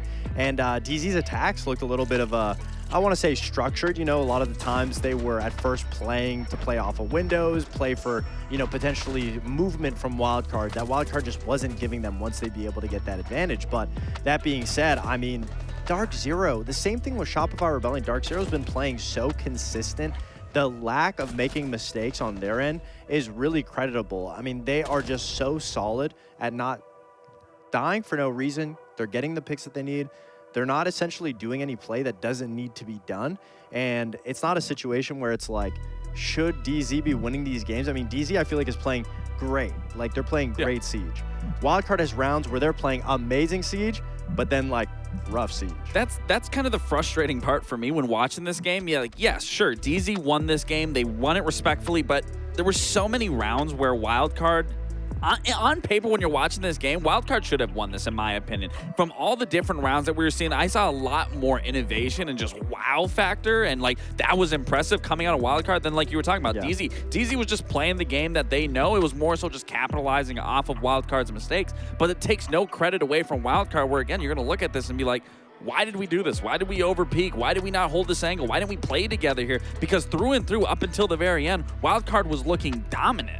You raise a great point. It was round 9 that we want to call to attention here, because it was a moment where Wildcard, they've got these innovative attacks. They're working sometimes, they're not working other times. Yeah, I love the Aurora here, just blocking off all the line of sight so they could get inside sinks, go for that plant. They play a perfect post plant here and just leaves Darkzero in an unwinnable situation. And we talk about innovation. I mean, I would say that was pretty innovative in terms of how they approached that site in particular. But again, then there were just rounds back to back to back where, you know, they would immediately take the site control from DZ, push them all the way back, then lose another post plant. Then it would come into that last round. They did everything so perfect, taking all of Cocktail, taking all of Bar, taking Christmas, and then it falls into an NJR 2v3 clutch that he just pulls out of nowhere. But if they just double up on that, play it better, I mean, we find Wildcard then pushing it into map 2. It's almost a mirror image of our first series of the day, where you have the team that maybe is better on paper, playing good enough to get by, but the other team,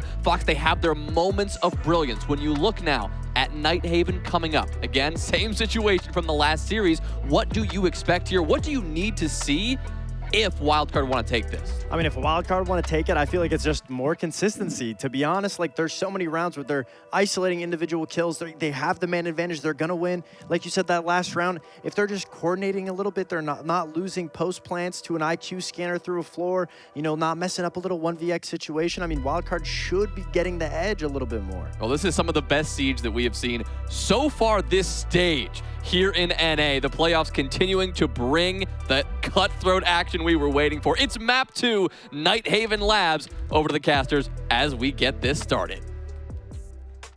Continues to be a very, very close night of Rainbow Six. The most one-sided map so far, Ollie, has been a 7-4 in the first series. No OT game this time, but a full 12 rounds on Darkzero's pick of Cafe. But if we're in for long series, if we're in for long nights, we've got Wildcard's pick of Nighthaven coming up, and boy, did they treat us to an excellent show against SSG here yesterday. It really did. If we're going to go off what happened yesterday, we might be fooled into thinking this could be a quick map. However, I don't think that that is going to be the case after we've seen the way that map number 1 played out between these two. Just because Wildcard got a very successful and dominant win over SSG yesterday, I'm not sure how much that counts for as we come into Nighthaven Labs as our second choice map here between Darkzero and Wildcard. Now, a couple of people at home, looks like you've changed your tune. This is a lot nearer to 50-50 than we saw for map number 1. Which, as it should be. As it should. This is a very close game. Wildcard looking a lot very improved over the course of the stage.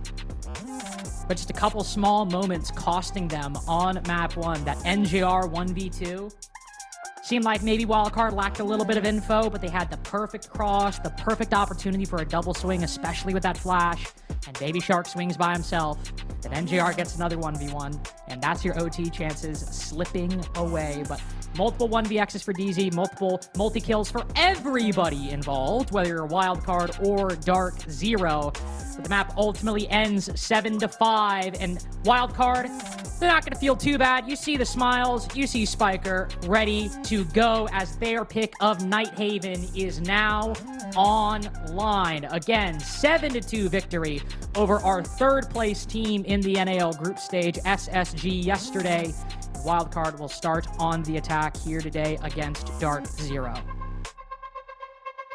Now, of course, we haven't seen Darkzero play this map this stage yet. It used to be previously on a different or with a different iteration of this roster. It used to be a little bit of a firm favorite. However, that sort of preference has definitely dropped significantly. And it's unclear as to whether that is a player thing or whether it's something that they can play and just choose not to, choose to bring it out for big moments. I guess we'll find out over the course of the next hour or so. Blackbeard and a Maverick ban. With a Cade and a Mirror on the defense side. Typically, Heartbreach gets very heavily banned here on Nighthaven Labs. The Maverick is often used as a bit of a last resort pick, as it's not an ideal tool to be opening up the walls with, but it certainly can get the job done. You just leave yourself a lot more vulnerable. Easy starting here on the defense. That is going to be a preferred side here, make no mistake. But I guess with the game we saw yesterday, Wildcard, they didn't really see any difficulty on either side, Lynx. No, it was 4 rounds on the attack and 3 out of 3 defenses played and 1 for Wildcard on the defense. It was very, very good showing. Some of the more slower, full clear kind of plays we've come to expect from Wildcard on their attacking side, certainly on Cafe, and certainly on their first play of Nighthaven. They did start out the game with a very quick double shield rush. Ollie and I have been watching a lot of the Mint and Dream co-streams. Shout out. They call that the death ball, which I find very funny. But unfortunately, one half of that, the Blackbeard, was banned out here, and also it's a completely different site. So we won't be seeing that to start out this game. Do enjoy that comm. Death ball Just comm is sounds great. terrifying. Ollie was tickled over Geico. Yeah, I had no idea what it was. I had absolutely no idea. I was like, what is... I didn't even know how to say it. I was like, someone misspelled gecko? Just trying to sound it out. But yeah, it makes a lot of meaning for anyone that doesn't know. Let's not be gatekeeping. For anyone that doesn't know, it means to ensure the round. It means to guarantee that you get that round in the bag. Ooh, unfortunate there. Speaking of, if you don't know, very common play for the IT breach here. Somebody bandit tricking, no problem. Pig Zofia, throw the impacts, throw the stuns. Should be job done. And well, job done even more as Dash swings in to electrical to get the trade there. Bit of top pressure alongside that breach. Really good coordination by Wildcard to start. Dash just showing why Striker is a very useful operator in a lot of different situations. You can be very self-sufficient there in opening things up. Secondary shotgun to open above the breach. Nades and the tin opener. Easy. They're in a horrible spot right now. We've seen half the round and more than half of the players are down. Really difficult spot. Spirit's still on this top floor. Nade goes out, swings ahead of it, but Dash is ready. Not suffering any fools on this first round attack. Yesterday, they had to worry about Ashen sprinting around the building, causing them a hell of a lot of problems. But today, a more coordinated, structured roam. And they move through it like a hot knife through butter. Look at this, full vert, a minute to go. We still got 3 Bs. We still got the blitz. We got vertical angles on NJR too, but it is NJR. You gotta be careful. I mean, Wildcard, I mean, this might look like a layup for Wildcard, but they're shaking. Okay, right wait, now. hold on. This blitz is a bit isolated. Let's be careful. Kansan, back up a little bit. Okay, Kansan's fully separated now. Okay, this is a 1v1, but Kansan gets it. Little risky positioning, but we do close it out. First round goes the way of Wildcard. They started out with 3-0 on their attacking side yesterday. Ollie, you think they're hitting that same number? Very possibly. They've already ensured the O. They've got 1.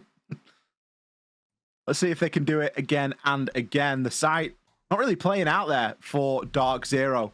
I think Wildcard had a very good read on exactly how they were going to execute everything there. Everybody looked very certain in what their job was. You could see Dash, super self-sufficient. You saw IT Breach get open nice and early. Kill onto Nath, the removal of the bandit, or the ability to bandit trick. Everything was just lining up quite nicely. Darkzero need to do a little bit of adaptation, it would seem, because it isn't going to be so straightforward to try and keep this all closed. Adaptation is coming in the way of Citizen. You can see him tucked there on the bottom left, or the bottom right, excuse me, of your screen. And he's doing his very best to try and hide the fact that a clash has been brought. And I would wager, with the lineup that Wildcard have, that was fairly successful. Because it doesn't really look like, to me, that they've got much in the way of dealing with a clash. Not anything that you would sort of typically expect. Funny coincidence, by the way. I mentioned the first round of the Wildcard SSG game. This is actually the exact same defensive lineup SSG ran on the first round of that defense on this site. Same 5 ops. Zombie, Clash, Bandit, Smoke, Mute. So I really hope that DZ have prepped the right team. And they've not just gone like, let's copy what Space Station did. It worked really well.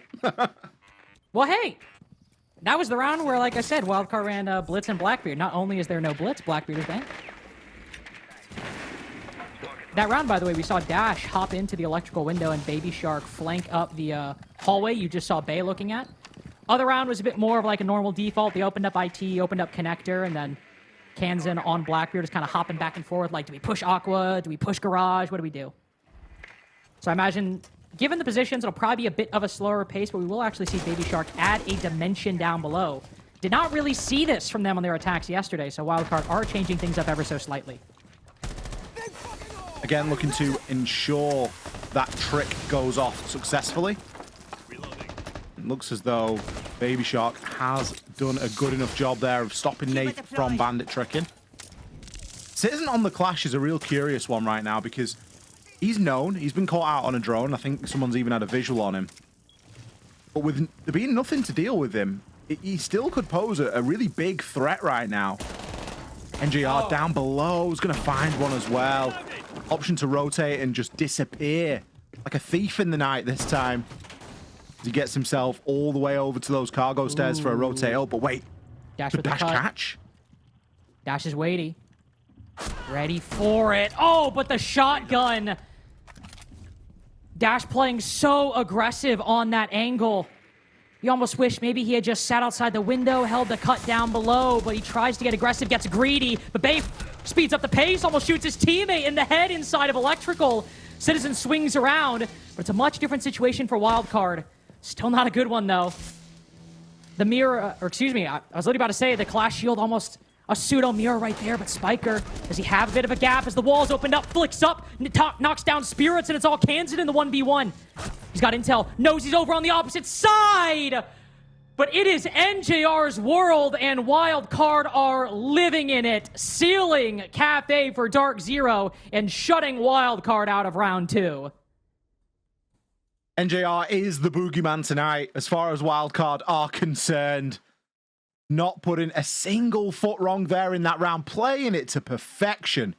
Picked up the opener, anticipated that someone would be holding him on the cross and was ready for that kill onto Dash, and then is able to rotate up Aqua Stairs and pick up the final kill in the round. It got a lot closer than it needed to. Again, another indication that multi-kills really are going to be, in some ways, the difference maker here tonight. They came so close as well to killing Kansan. Like, it was ridiculous. It was a really nice call by Wildcard, though. They realize NJR's down below, and to try to catch him off guard and speed up the pace, they push into IT, take fights at Electrical. I liked it. It was a good attempt in the mid-round to try to bring it back, but when they have that advantage gained by NJR, it's just so difficult to fight back. Especially when Bay is, you know, about to shoot Kansan in the head. But he didn't. I see 4 part. One round apiece then. What are you oohing at? Did not see any Ying yesterday, despite the fact that she was available. SSG banned Dokkaebi, Monty, and Blitz yesterday. Did not see any Ying whatsoever brought by Wildcard yesterday, so we will certainly see a bit of a different style of take, or maybe not necessarily different, but with the impact those Candelas have, Ollie, even if it's the same take, it certainly is something you have to address. It's kind of smart bringing it out now as well, because if DZ have prepped, it might be something that, yeah, they don't play the Ying, so they don't play the Warden. And if you don't have a Warden, you don't really have a counter to a Ying. Nath could be in for a bit of pain if Ying does choose to push in through that storage area. Some good pre-plays from Wildcard as well here. They're going to start to work their way through this cafeteria side. Selma for a castle barricade. Not ideal, but basically what you have to deal with it at the moment. Dash. Oh. Going to go for a bit of a clear down these exo stairs, and I mean, he's knocking on the door of the site already. Okay, so they are doing the take they did yesterday. So Dash gets down early and tries to look for a plant on the opposite side of the door, and if he can't find it, he'll kind of like walk up the long hall. So they're adding the Candelas to try to distract and allow him to get in. Loading mag. They're going to throw him up top, I think. But here you can go. You can see Darkzero ready for it. Rotate 2 players to try to completely push Dash out of the site. C4 used as well. Puts for 1 HP. It's a good adaptation by Wildcard to iterate on their previous attack, but I mean, you can't get a more comical counter from Darkzero than this. They've still got a Vulcan pack as well. DZ are really cozy right now. Dash is on 1 HP. Has the Vulcan pack actually been exploded from next to the door? I could have sworn there was one there. Oh, NJR with the ADS? swing! Oh! We just don't need to be in there. You got 58 seconds. You just don't need to be sitting there. Great trade by Bay. But this Kiba in position is causing so many issues. Big fight win by Kansan there. Does find Pamazu. The core and the beating heart of this Darkzero defense is still very much intact. You still got the vertical control. That's what the Candelas are meant to deal with. Spirits rotates out completely. Holds the hatch, looking to fight Kansan down below in Animus. But there's still no clear way for Wildcard to get in. Baby Shark's trying to take the fight to him, exchanging a lot of shots. Most of them missed with the castle inside a garage. Finally lands it. This has been a messy round for Wildcard, yet one it seems they just might win. 10 seconds left. Citizen vaults out the breach. Tries to find the flank and the timing. He's got the intel. Z pings, yellow and red. Might have the angle. No, it's in the opposite site. Wildcard account for this very play and are able to land the post. First kill found, not the second, let alone the third. It is a game of adaptations and counters, reactions, and then some. Wildcard come through, though Darkzero gave them the fight they needed. Wildcard pulled away with that, but it was very surprising. Dash having the diffuser and then choosing to commit into sight was a very interesting choice, because that threw a spanner in the works for Wildcard, and they had to go a real long way about retrieving that diffuser, and even then pushing through and trying to plant in the opposing site. There was a BP for Citizen to work with there. The man-count advantage just a little bit too much. I think those opening engagements really going Wildcard's way. Super strange to not even see the main wall opened. You could see that was Citizen's immediate reaction as he walked in. He was looked over to his left like, oh, it's still Nobody holding the electrified. cross? It's still like, okay, this could work. Like, we could try and make something happen here. Great kill there from Baby Shark. Spirits not having the best of days so far. He had a really slow start to Cafe as well. It's a shame, too.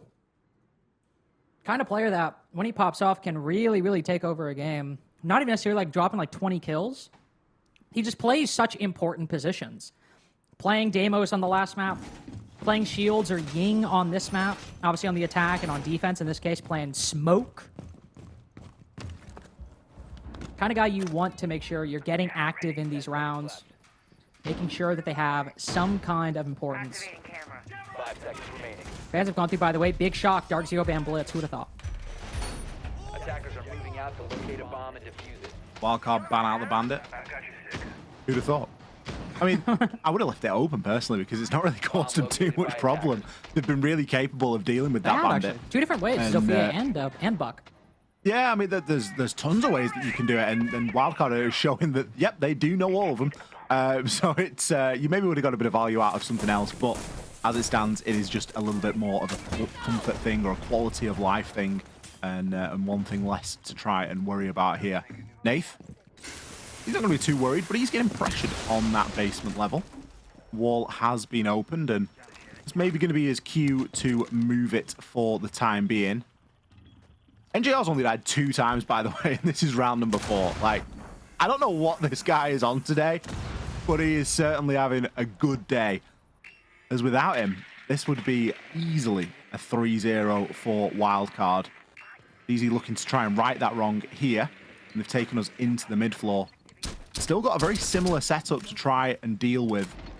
Castle barricades this time coming as an addition.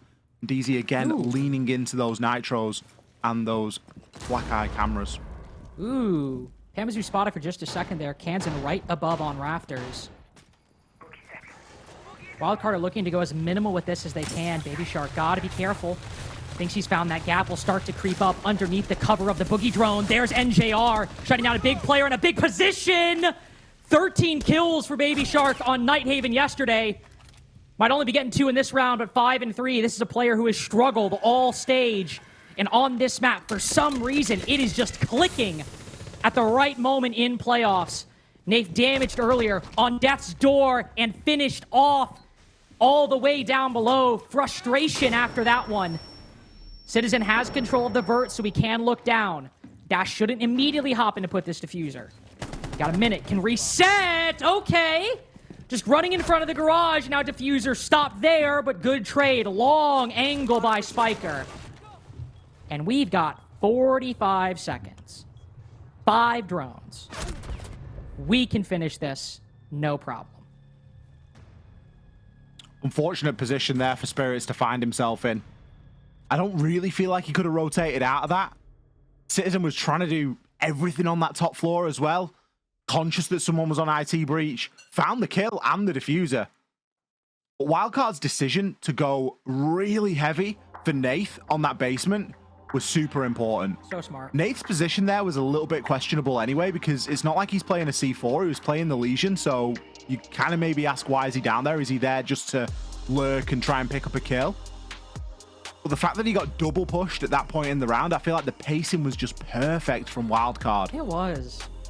2 bodies, committed to the push, immediately dealt with him, and then everything else can just happen organically from that point onwards. They had such a massive amount of time. They had a man-count advantage. Baby Shark hit two of the nastiest shots you've ever seen as well. Like, they were almost like 180 degrees apart from one another. And honestly, you got to highlight Spiker. Not even for anything he specifically did that round, not forgetting that trade, but just the calling.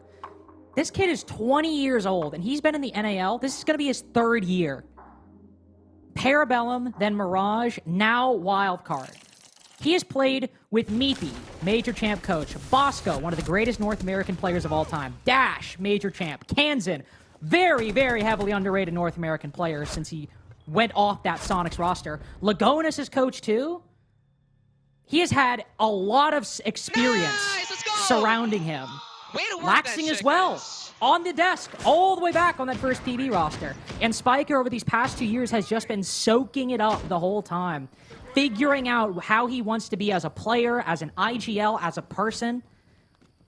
And it might not seem like much, you know, a 2-man rotate downstairs to take the 2v1. But it's opportunity recognition like that. The understanding that with that guy isolated, if you win that fight, even if you trade it, you have the man advantage, you know the positions of all the remaining players that can shut them down. It is just understanding like that that shows that he is not only hungry, but has learned from all of these teams and all of these players he's played with. Securing the floor. Makes a big difference. Big difference between being present in the moment and learning and actually soaking these things up like a bit of a sponge and just attending. And you can tell that Spiker is certainly the former. He's certainly more sponge-like in the way that he's retained over the years, which, I mean, it doesn't sound like a compliment. I don't think that being compared to a sponge is necessarily a nice thing, but it certainly is in this instance. Wildcard with a real healthy lead right now. And there he goes. It happens every time we glaze, though, doesn't it? Not as entertaining as Packer, but... Takes me back to the Packer one with the pipes, the inconsistent pipes. The pipe was inconsistent. There was literally a Reddit post about that. Oh my god, that was so funny. It was like Caster's glaze Packer and then he dies 2 seconds later. Okay, wait, hold on, quick play. Dash Almonte, in the window. Nafe droned? Nafe droned? Don't worry, we got the human drone right here. He's clearly concerned. Dash likes the ADS a little bit too much on these shields for my liking. Oh, I don't think they know. Pamazu also on for 1. They're just trying to go as quickly as they can. Kansan gives away his position. Nice little flick by Nafe there. It's a 5-1. They're not winning this one. Attackers have dropped the bomb diffuser. Kansan got destroyed. Kansan got... I'm gonna say it. Kansan got smoked. I'm gonna say it. He looks like a guy that's just been destroyed as well. He's like fully leant back, fully reclined, hands on their head, like, yeah, there's nothing I can do. He's just better. I gotta take it. Really nice shot. Around the, it lacked a little bit of substance, didn't it? I don't know if Wildcard went a little bit too flashy and tried operating a little bit too solo that time. There was a pinch onto Nath as well. The timing was just really off. I don't know if they assumed it was clear. It felt like they didn't know he was there.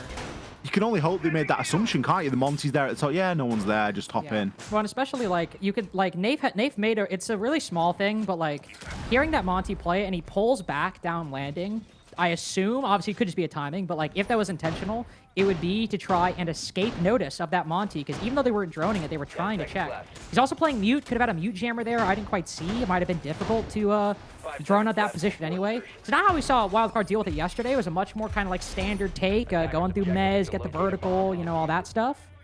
There's a Spiker 1v2, in fact, in the post plant outside of kitchen window. So Wildcard, with a strategy they did not throw out yesterday, a little pre-made rush right there, and unfortunately, it wasn't even really Nafe that was the problem, Ollie. It was kind of like everyone falling. Yeah. This is looking a little bit more typical for a basement. We are starting to get these external walls open. Now, of course, the Bandit and the Cade both banned out, so it does make this job a heck of a lot easier, and Spiker can just go down there solo and do it. Immediately, though, we start to hear Candela's going off. Spiker going to start to push in. Bay's already picked up a kill. Ooh, Bay's picked up a kill, but you've lost a lot of those Candelas. Dash finished off. And JR just swings around again, ADS. You just don't need to be doing all that. You got the Monty just full shield, especially on such low HP, even if you don't get headshot. And that's just messed up everything. Your two linchpin ops for this attack, the Candelas and the Monty, now both gone. The initial play 2 not working, so you completely pull out of storage. Just unfortunate. Unfortunate. DZ have read into it really well as well. We've got the Warden this time. That'll certainly have assisted in getting that kill over onto Baby Shark. The Diffuser kind of in a bit of no man's land as well. Got those punch holes looking to the bottom of cargo stairs. They just trying to bait out a bit of a reaction right now, but Wildcard haven't really got the positioning at the moment to try and salvage this. Do have a bit of time though. And Kansan, he's going to be searching on this top floor. Oh. That's tough. Ooh, good nade. Spirits runs out, but he doesn't get it. Spirits can just play his life up here, waste time. This is just meant to be a red herring for Wildcard to chase and chase and chase and just face misdirection. Shotgun close. If Spirits gets one, the round might be over. The slow peek doesn't get it. Spiker better thank his lucky stars he's still alive. I think Spirits has done enough there. Think about the time that he's wasted. He's wasted a nade as well, the last one. Realistically, what are we going to be able to see Wildcard do right now? Nate's still got a C4 in his back pocket, and the Diffuser's still cold. Oh. Citizen's rotated up to a real horrible off angle as well. There it is. He's just watching it, ready for Bay to swing. Doesn't get the second one. It is a 2v2. 15 left. Spiker going big. Kansan might fall. He doesn't have Diffuser. Only 10 seconds left, so NJR will rotate all the way up. Oh my god, he's got 0 time. Not a chance in hell with how far he's had to go. He'll pick it back up, but this case is going down right at 000. NJR has enough time in the world, and Spiker understands that. Not the 4-2 half they got against SSG, but a 3-3. I don't think either team is all too saddened by that. Little Geico round from NJR right there. Shut up. Is that good use? Technically on the attack. Yeah, but I think you can do it on the defense as well. Gary, he insured the round. He insured it against loss. He rotated up the stairs. Another good round for NJR, by the way. You are lost. Where would DZ be without him? True. That's real. I'll give you that. Top-rated player. Certainly not at 3-3. Second ban right now. Go. For Darkzero. Found it. Good work. I'm so good. Ace map ban will make sense. Mentioned that a lot of times it's usually breachers that get taken down on Nighthaven when you're defending because there's so much focus, especially on the top floor, paid to the IT and the connector external walls. So it won't be a shock to see those go down. And as a logical consequence, the Cade and the Bandit also taken off the board because you know odds are those breachers getting taken down. Unlike Darkzero's second half, where we saw the Gridlock ban, that I and Ollie were very excited to see, because we were curious if it might happen. We could have predicted this in our sleep, this ban phase. And I don't mean that as like a praise to us. It's pretty standard. We're that good. We're so good, we predicted Cade, Bandit, Ace Mav on Nighthaven. We really are quite something. Yeah. I don't think it's going to come as a major surprise to anybody out there watching. But these things just are that way. Sometimes you kind of look at a map and you can get a read of it and you think, yeah, maybe we are going to see something a little bit different there. Maybe there is too much of a trend from one particular player. But on Nighthaven Labs, it isn't that simple. It kind of helped a little bit by the fact that Cafe was Wildcard's most played map, so there was quite a large sample to go off. This being a map that DZ haven't played yet this stage, and Wildcard have only played once yesterday, sort of leaves you a little bit more. You're going to be going to defaults. Well, speaking of, one thing I was curious about, all the way back like a year ago, Wildcard played an Oregon game against Los, won 7-4, then in 2 hours completely revamped and counter-stratted SSG later that day on Oregon, and then beat them and won 7-1. So I was like, well, if they can do that, and Spiker was there for it, maybe they do it here on Nighthaven. Not the case. Obviously, well, one, you can't counter-strat DZ. They've not played this map in like 5 months. But also, this is the same defense they ran on second floor yesterday. So I believe there was a Tubarao, and instead there is a Mute. Which I will say is kind of surprising we don't see the Tube. But I think you anticipate the Mute for the Deimos. that makes sense. I buy that. Because you're pretty sure that Citizens are going to play it. And the sort of in vogue way of playing Deimos nowadays on labs is to run the shotgun and to play that vert. We see Spoit do it an incredible amount. And we see Palu do it. You know, all of the Echo's good players, that is now the role. That is the equivalent of running in on Ashe back in the day. You just gotta be concerned about those vert angles, though. Seen a lot of those same players, even Spoit or Palu, died those vert holes, so you gotta be careful. But it's actually double shield at the moment from Darkzero. Not a Blitz Blackbeard, but Monty the human drone and Spirits with the Scar, looking to get aggressive inside a garage, walks up to those breaches, holding back for the time being, as instead it might be a rotate Aqua. Ooh. He'll be pushed off briefly. I feel like this is fairly good pacing. You can see Deathmark failed there, so that's where the Mute value is really coming in right now for Wildcard. They've given up a heck of a lot of ground. They've given up the entirety of Garage. But they're still able to just probe it from the windows, and we haven't seen Citizen get any value yet out of this Deimos from below. No, we haven't. There goes 2. There goes 3, in fact. Blackbeard, Nomad, Hibana, Nath in 8,000 different bits of utility. What was that? Barbed, F-Knots, smokes, and a Clash Shield, all focused on the Aqua position. With Kansan's dying breath, he activates that shield. It shocks, it electrocutes Citizen, and it freezes up Darkzero on the backside. Wildcard retaking their lead on their first defensive round. The confidence there from Wildcard to give up so much ground. They gave up the IT breach. They gave up Garage and Rafters super early on. And it was in the knowledge that they were fairly comfy. They had the smoke. They had the Mute Jammers very well placed. Citizen saw 0 impact until he rotated up Aqua. There was nobody able to catch anybody out as they were rotating from Citizen shooting below. He wasn't able to get the death marks onto people that was required to really pin people down. We didn't see any impact out of the shields either. Really good round there from Wildcard, just recognizing what was important in the round. And it wasn't important to maintain control of Garage. They were happy to give that up because they had so much strength in the depth that they held inside of sight. 10 seconds remaining. 5 seconds left. And all that for a Mute. Well, not all that for the jammers, like you mentioned, but important parts of it for those jammers. Classic pre-place around there, by the way. Just behind the plants inside a garage. You get a lot of value out of that, which is why, even if you don't see Bay, just find it right there. Might see some teams just fire some shots back there because it is a common spot.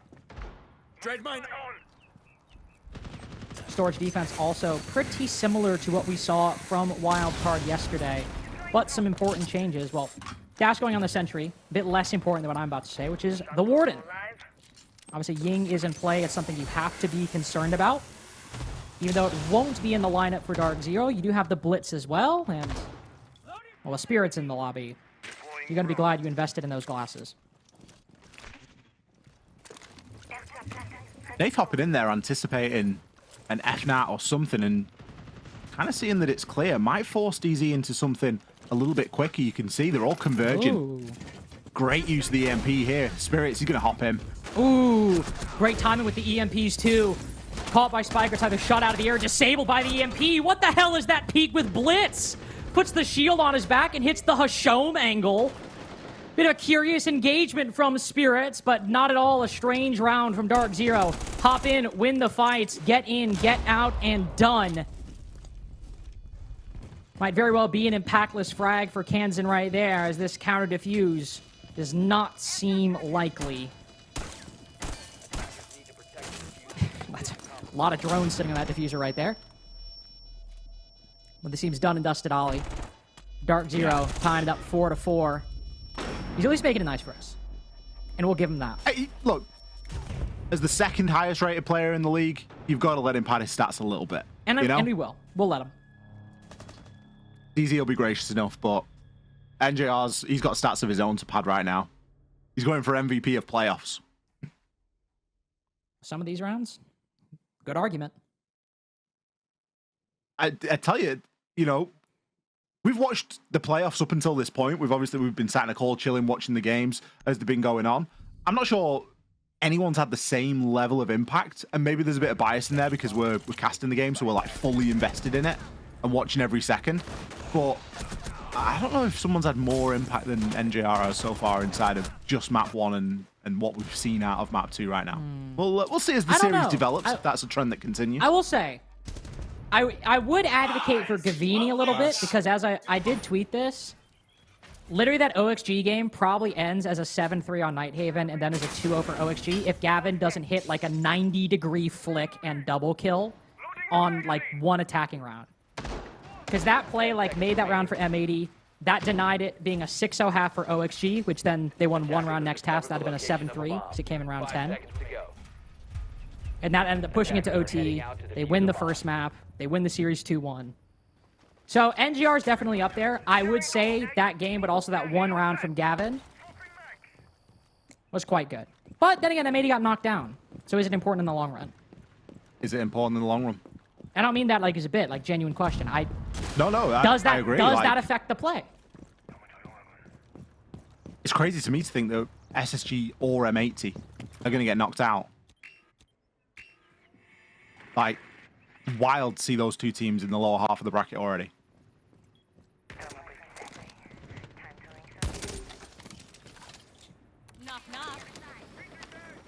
But that is the nature of playoffs. Teams have got to perform. It doesn't really matter what happened during the stage. I think that SR was a kind of good example of that, right? A game going all 3 maps. Suffered their first loss of the stage in that playoff game, but it didn't matter. Oh, still had to go to an all 3. You see NGR trying to do the little Hibana trick, just a couple X Kairos at the bottom of the wall. So Spiker tries to send the C4 out through that hole. We saw SSG try to do something similar on this attack yesterday. Wildcard station a lot of defenders on the middle floor. So they try to apply a lot of pressure up top and immediately drop down Animus for a quick plant. It doesn't seem like they're doing the exact same thing today. Instead, it is just a full send into the site.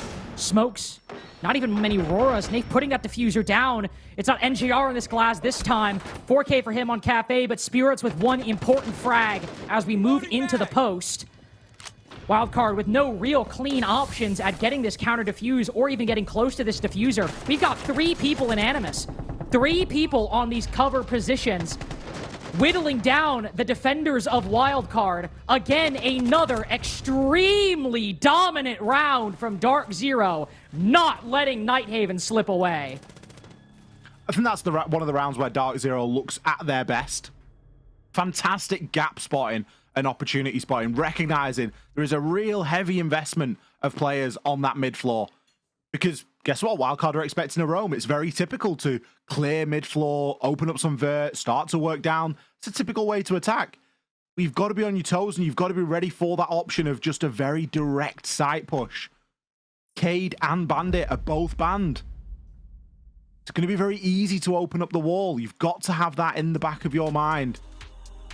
Well, Wildcard, it seemed like they failed to remember that. That's what I was going to say. The cover of a load of smoke. Plant goes down, and the retake, it's at that point, it's borderline impossible. Like, you've got to hit some serious live shots, and Darkzero have to mess it up as well. I have to say, I am kind of surprised that Wildcard let that slip by. I mentioned SSG did something very similar yesterday. They realized it more in-round than DZ did. It was kind of like they were trying to clear the roam. They saw that there was a bit of a gap Animus, and so then they did drop, but it was a 4v5. Wildcard knew that SSG were likely going to try to rotate because the roam clear wasn't working, so they were a bit more ready for it. But the Animus gap did very much exist. SSG were able to get into the site.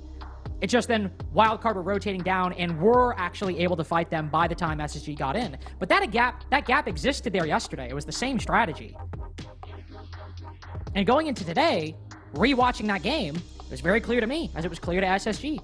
There is a bit of a hole there. You got to be concerned. And it is a bit of a shame that Wildcard weren't aware of it, as you said, despite the fact we saw SSG almost exploit it well yesterday. Could be good prep on the side of Darkzero that's given them that good prep, sort of read. Good prep from DZ. They were very committed to it from a very early point in the round. They won't be able to run it again. Because unfortunately for DZ, both the Ace and the Thermite now have been removed. Thermite coming in as the final attacker ban. It really puts a lot of pressure on tin openers and Hibana, but it certainly can be done. And the nice thing about bringing the tin openers is you get to bring some nice ops with it. Oh my god, you know what I just realized? Attackers must locate and defuse the Cheap. bomb. Want to know why there's probably a big difference there? Go for it. Kansan was playing Pulse on that site yesterday. Ooh. Wasn't playing it today. He was on Clash. Or excuse me, he was on a Legion. You have the heartbeat scanner, obviously to see where attackers are pushing the top floor, but then you can also see if somebody's going for that play down below. He was looking up and down between the bottom floor and the middle floor yesterday, and he wasn't playing it today. I really like Pulse on Labs. I think it's very underutilized. Well, maybe we should utilize it here, unfortunately. Will be a top floor defense from Wildcard, though, coming out of the TAC timeout. Only site they've won so far. This connector wall is falling right now. There you go. Bailiff will open up the rest. It's a pretty even game on the opening pick so far. Something you and I noticed when we were looking at Wildcard. First half of the stage, they're not winning any opening duels. Second, they literally cannot lose an opening duel. By the end, about 50-50. It balanced itself out quite nicely, didn't it? I think on a run of performance for Wildcard to get into form at this point is fantastic, and it's exactly what they need here inside of the playoffs.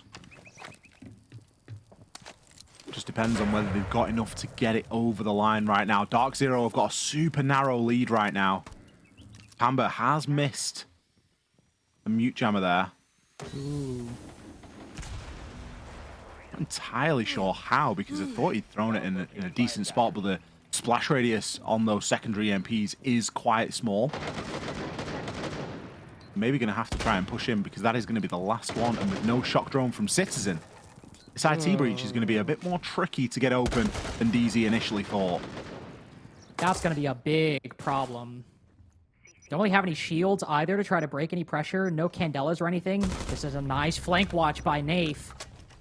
Dash looking to rotate back. That'll make things nicer. Oh my god, what? Baby Shark?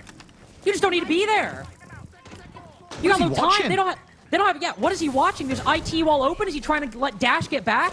Air jab out, flash goes in. Another one closed in case anyone tries to retake pillar. This round has been opened wide by Darkzero and by the IGL specifically. The Brit doing big work with the ARX. Wildcard now have a major fight on their hands. So many guns trained on the connector wall. Spirits shut out. Nobody going for this backstab just yet, but Citizen strikes. A very quick trade that only favors Darkzero. Match point within their hands as long as they can shut down Bay. 9-7, but that 13-kill game against SSG, it is over 24 hours ago, and it is a new team in front of you. One that will capitalize on your mistakes, and one that will not give you a chance to come back.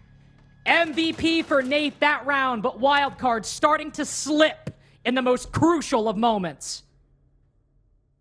An unfortunate time to have a bit of a dip from Wildcard, but they've been caught really flat-footed in the last two rounds. You think back to the round downstairs, huge gap downstairs, DZ exploiting it, really decisively getting in and getting that plant down, and again there in that previous round, we see Nath pick up he picked up 1 kill onto Dash. Now, why Dash was flanking, it seems a little bit risky, but the kill that he gets onto Baby Shark, like, where is Baby Shark watching? It was a gimme. I thought he was like on the outline. I didn't realize that's where I thought like, oh, something's weird. Like it was really confusing to watch in the moment because we can see obviously the outlines and you're like, why is he just there? Like, it's just, what is he watching? It's so free. And it almost Nay felt like he'd done a double take on it as well at the time. And then after that, just flood the site. Serious flood com. Or a serious swim com. Shut up, man. But the swim doesn't sound as urgent as the flood. Shut up. Flooding the site is where it's at. You're addicted. Attackers are moving So, to locate a bomb and DZ, match and series point now. Not quite as close as we saw on Cafe, which is surprising, given the way that we saw Wildcard play this map yesterday. I think everybody looked at this veto and the dominance that was displayed on Nighthaven Labs yesterday by Wildcard and thought, ooh, three maps, you know, we could be in for something right now. Look at this. Not an execute, but certainly some quick control. Once the pre-plays are established. Dash had to have heard that.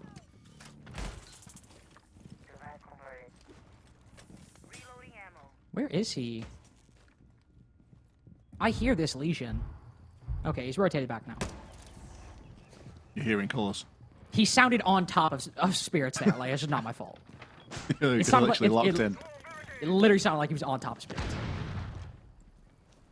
I kind of like that play from Spirits, just to get in there quick and cut anybody off. Looks as though the IT breach is going to get opened without a hitch this time. There's no form of denial, no mute has been brought by Wildcard here. Not even brought the tub. Instead, they're actually opting for a bit more of a sort of lurk priority right now. We've got the Malusi, Legion. Oh, and Bay there with a really, really well-timed swing, but I wouldn't be double dipping on that. No, no. Please not the triple. No triple dip. On 1 HP, please no. Justifiably, he will leave. Yeah, that's a job for Kansan on the Clash. Oh, yeah.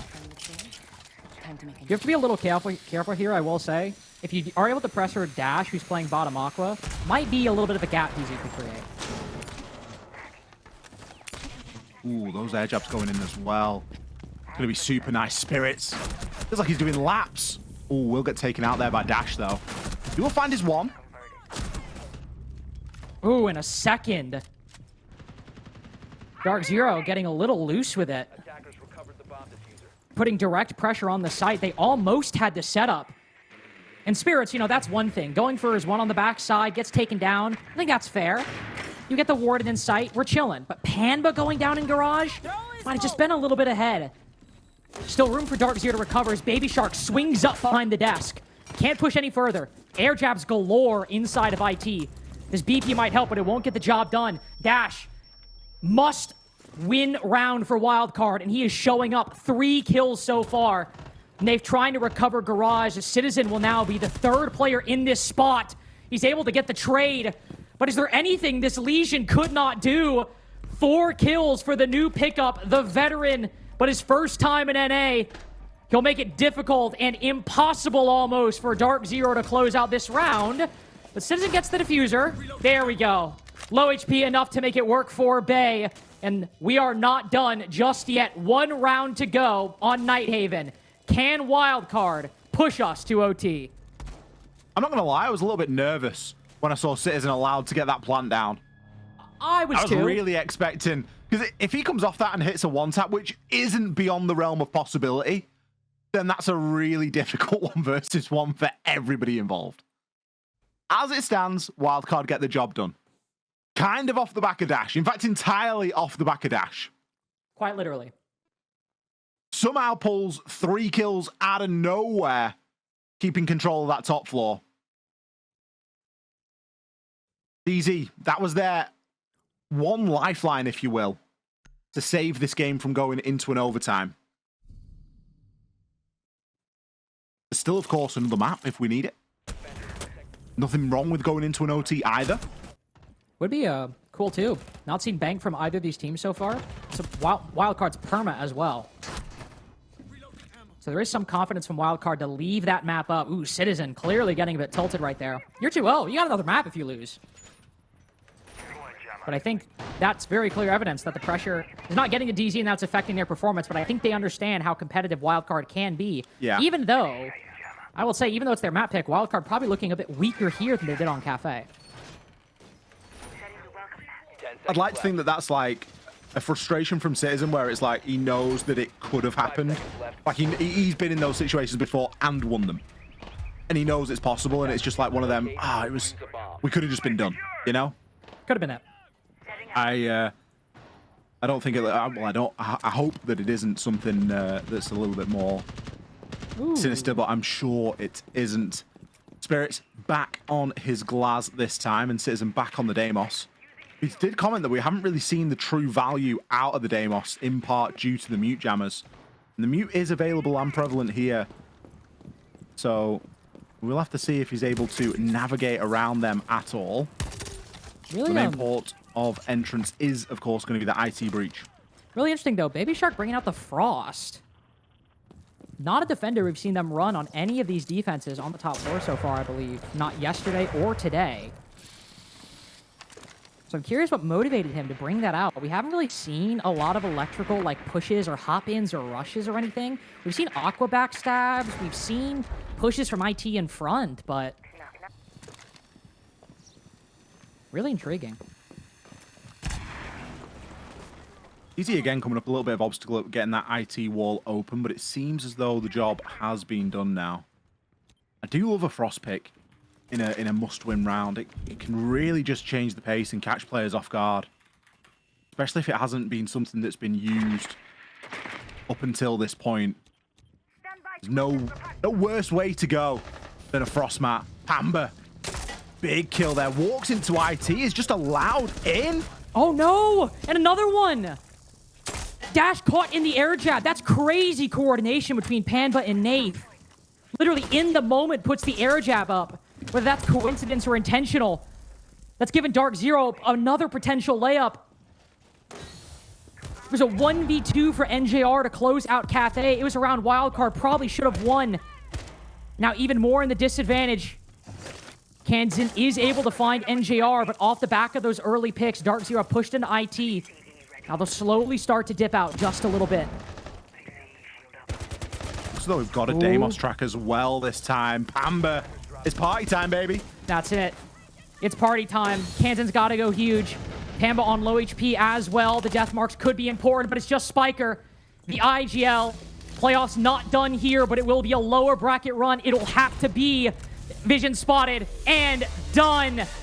Citizen mad at himself in round 11, but closing it out in 12. Yet no massive upset today.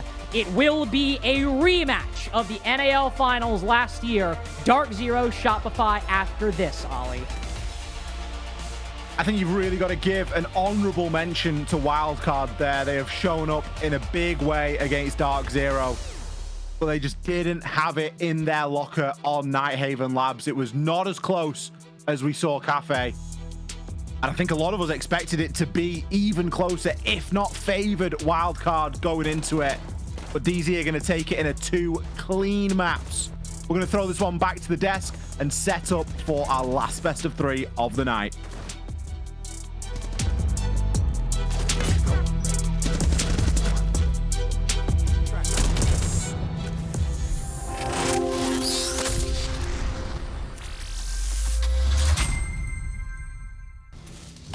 I can pick Hard reset. left, hard left, and hard left, close to you. Yeah. I have your swing, I'm gonna pick in 3, Wait. 2, 1.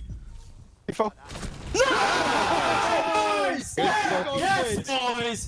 Oh, that buffet at EWC is gonna taste good. Zaga hit though. Come here. I told you guys on Saturday. Yes, boys. It took max regulation on both maps, but it did not take all 3. Darkzero are able to close it out in 2 as they move on for a date with Shopify Rebellion in the upper bracket final. We will welcome in, I believe we've got Nafe standing by for the interview as we get this one going. Nafe, we're going to keep this quick because you got a match to prep for in just a few minutes time. Tell me first, you guys have now fended off the very hot Wildcard team as they've been working their way through this bracket. What was this match like for you? Yeah, I mean, from the map pool, like the map bans, I think it was favoured in us. Cafe was a bit sloppy, and I think that was a bit on my mind. My calling on attacks was a bit dodgy. But Yeah, like the boys on the team, Ben and Zach, have not been to Saudi, unlike us last year. So, yeah, we've taken their Saudi virginities with that game. Well, Nave, congratulations. Obviously, you guys been here. You were here last stage in this final, exact same scenario, except the name was different. It was Sonics. What are you guys going to be going for differently this time around, especially you guys already previously played SR. This time now you're in a best of 3. Anything we're going to be seeing different? It's a best of 3, not a best of 1. All right. That answers it. That as simple definitely as answers that. it. All right, then I know they're watching. quick Best of follow-up. 3. What do you say to yourself in the future if we see you back on here? I don't want to get in a bad juju. What do I say? I probably need to like start screaming at the mic like Troy does. I need to say something like that. All right, sounds good. All right, Nave, we're going to get you out of here right now because you got a match to prep for. Thanks so much. Congrats on the win. Upper bracket final, here you come. Thank you. See you later. All right, thanks, Nave. A big win there for Darkzero. Obviously, nice and snappy with Nave there. They take the win like our earlier game with Shopify. It was a matter of the stronger team here locking down and playing consistent, just holding off the advances of the team, looking to take them down. Yeah, absolutely. I mean, DZ played consistent. They played consistently good. They were constantly going back and forth. When rounds would go wrong, they'd make an adaptation to figure it out and fix it. Obviously, Cafe was a little sloppy, but, I mean, they cleaned it up. Labs still, I would say, is a little sloppy, but towards the end, it was a lot cleaner in the way of shutting down Wildcard's early aggression. Once they saw Wildcard's firsthand, there wasn't really much adaptation from Wildcard's end. They tried their best, but Darkzero, once they were all firing together, I mean, the last 2-3 rounds were just lights out from them. It felt like they just caught complete momentum over shutting down Wildcard's attacks. They were getting the first pick time and time again, and Wildcard just couldn't maintain the aggression of getting that first pick. We saw big moments from plenty of DZ players. It wasn't just a team battle. They sit back and let Wildcard come to them. NJR stepped up. Citizen stepped up. Yeah, NJR in particular, I mean, he closed out the half on Cafe with that big 2v1 clutch, and then to kick off the second round of the game, he ends in a 1v1 clutch. NJR was stepping up tremendously in terms of his clutch capability, and then obviously for Citizen, we've highlighted him in so many scenarios throughout DZ's success so far. He's always performing. You never not see Citizen at the top of the leaderboard for this roster. He's a big name, carries big weight, carries a big iron on his hip when he's playing that Deimos from time to time. But I mean, it's no surprise that they shut it out here. Unfortunate for Wildcard, but they're still in it. I mean, hey, Wildcard played really great, though. I mean, they're continuing that run of aggression, looking like a brand new team. Obviously, if they came into the stage looking like that, you know, maybe they'd be in one of those top 2 spots. Who knows? But, you know, unfortunately for them, they have to go down to the lower bracket, but it's still going to be a good attempt from them to be able to claim one of those final 4 spots. Yeah, that's the great thing about the playoffs so far. No one eliminated just yet. The lower bracket tomorrow will decide all of that. But that's just 2 of our games today. We still have one more. It is our winners bracket final. The decider of who goes to that grand final and who gets to play for all the marbles on Saturday. It is, of course, Shopify Rebellion, still undefeated, by the way, against Darkzero. Coming up next, our players are going to get ready to go, so take a quick break. And when we get back, we will get our final game of the day underway.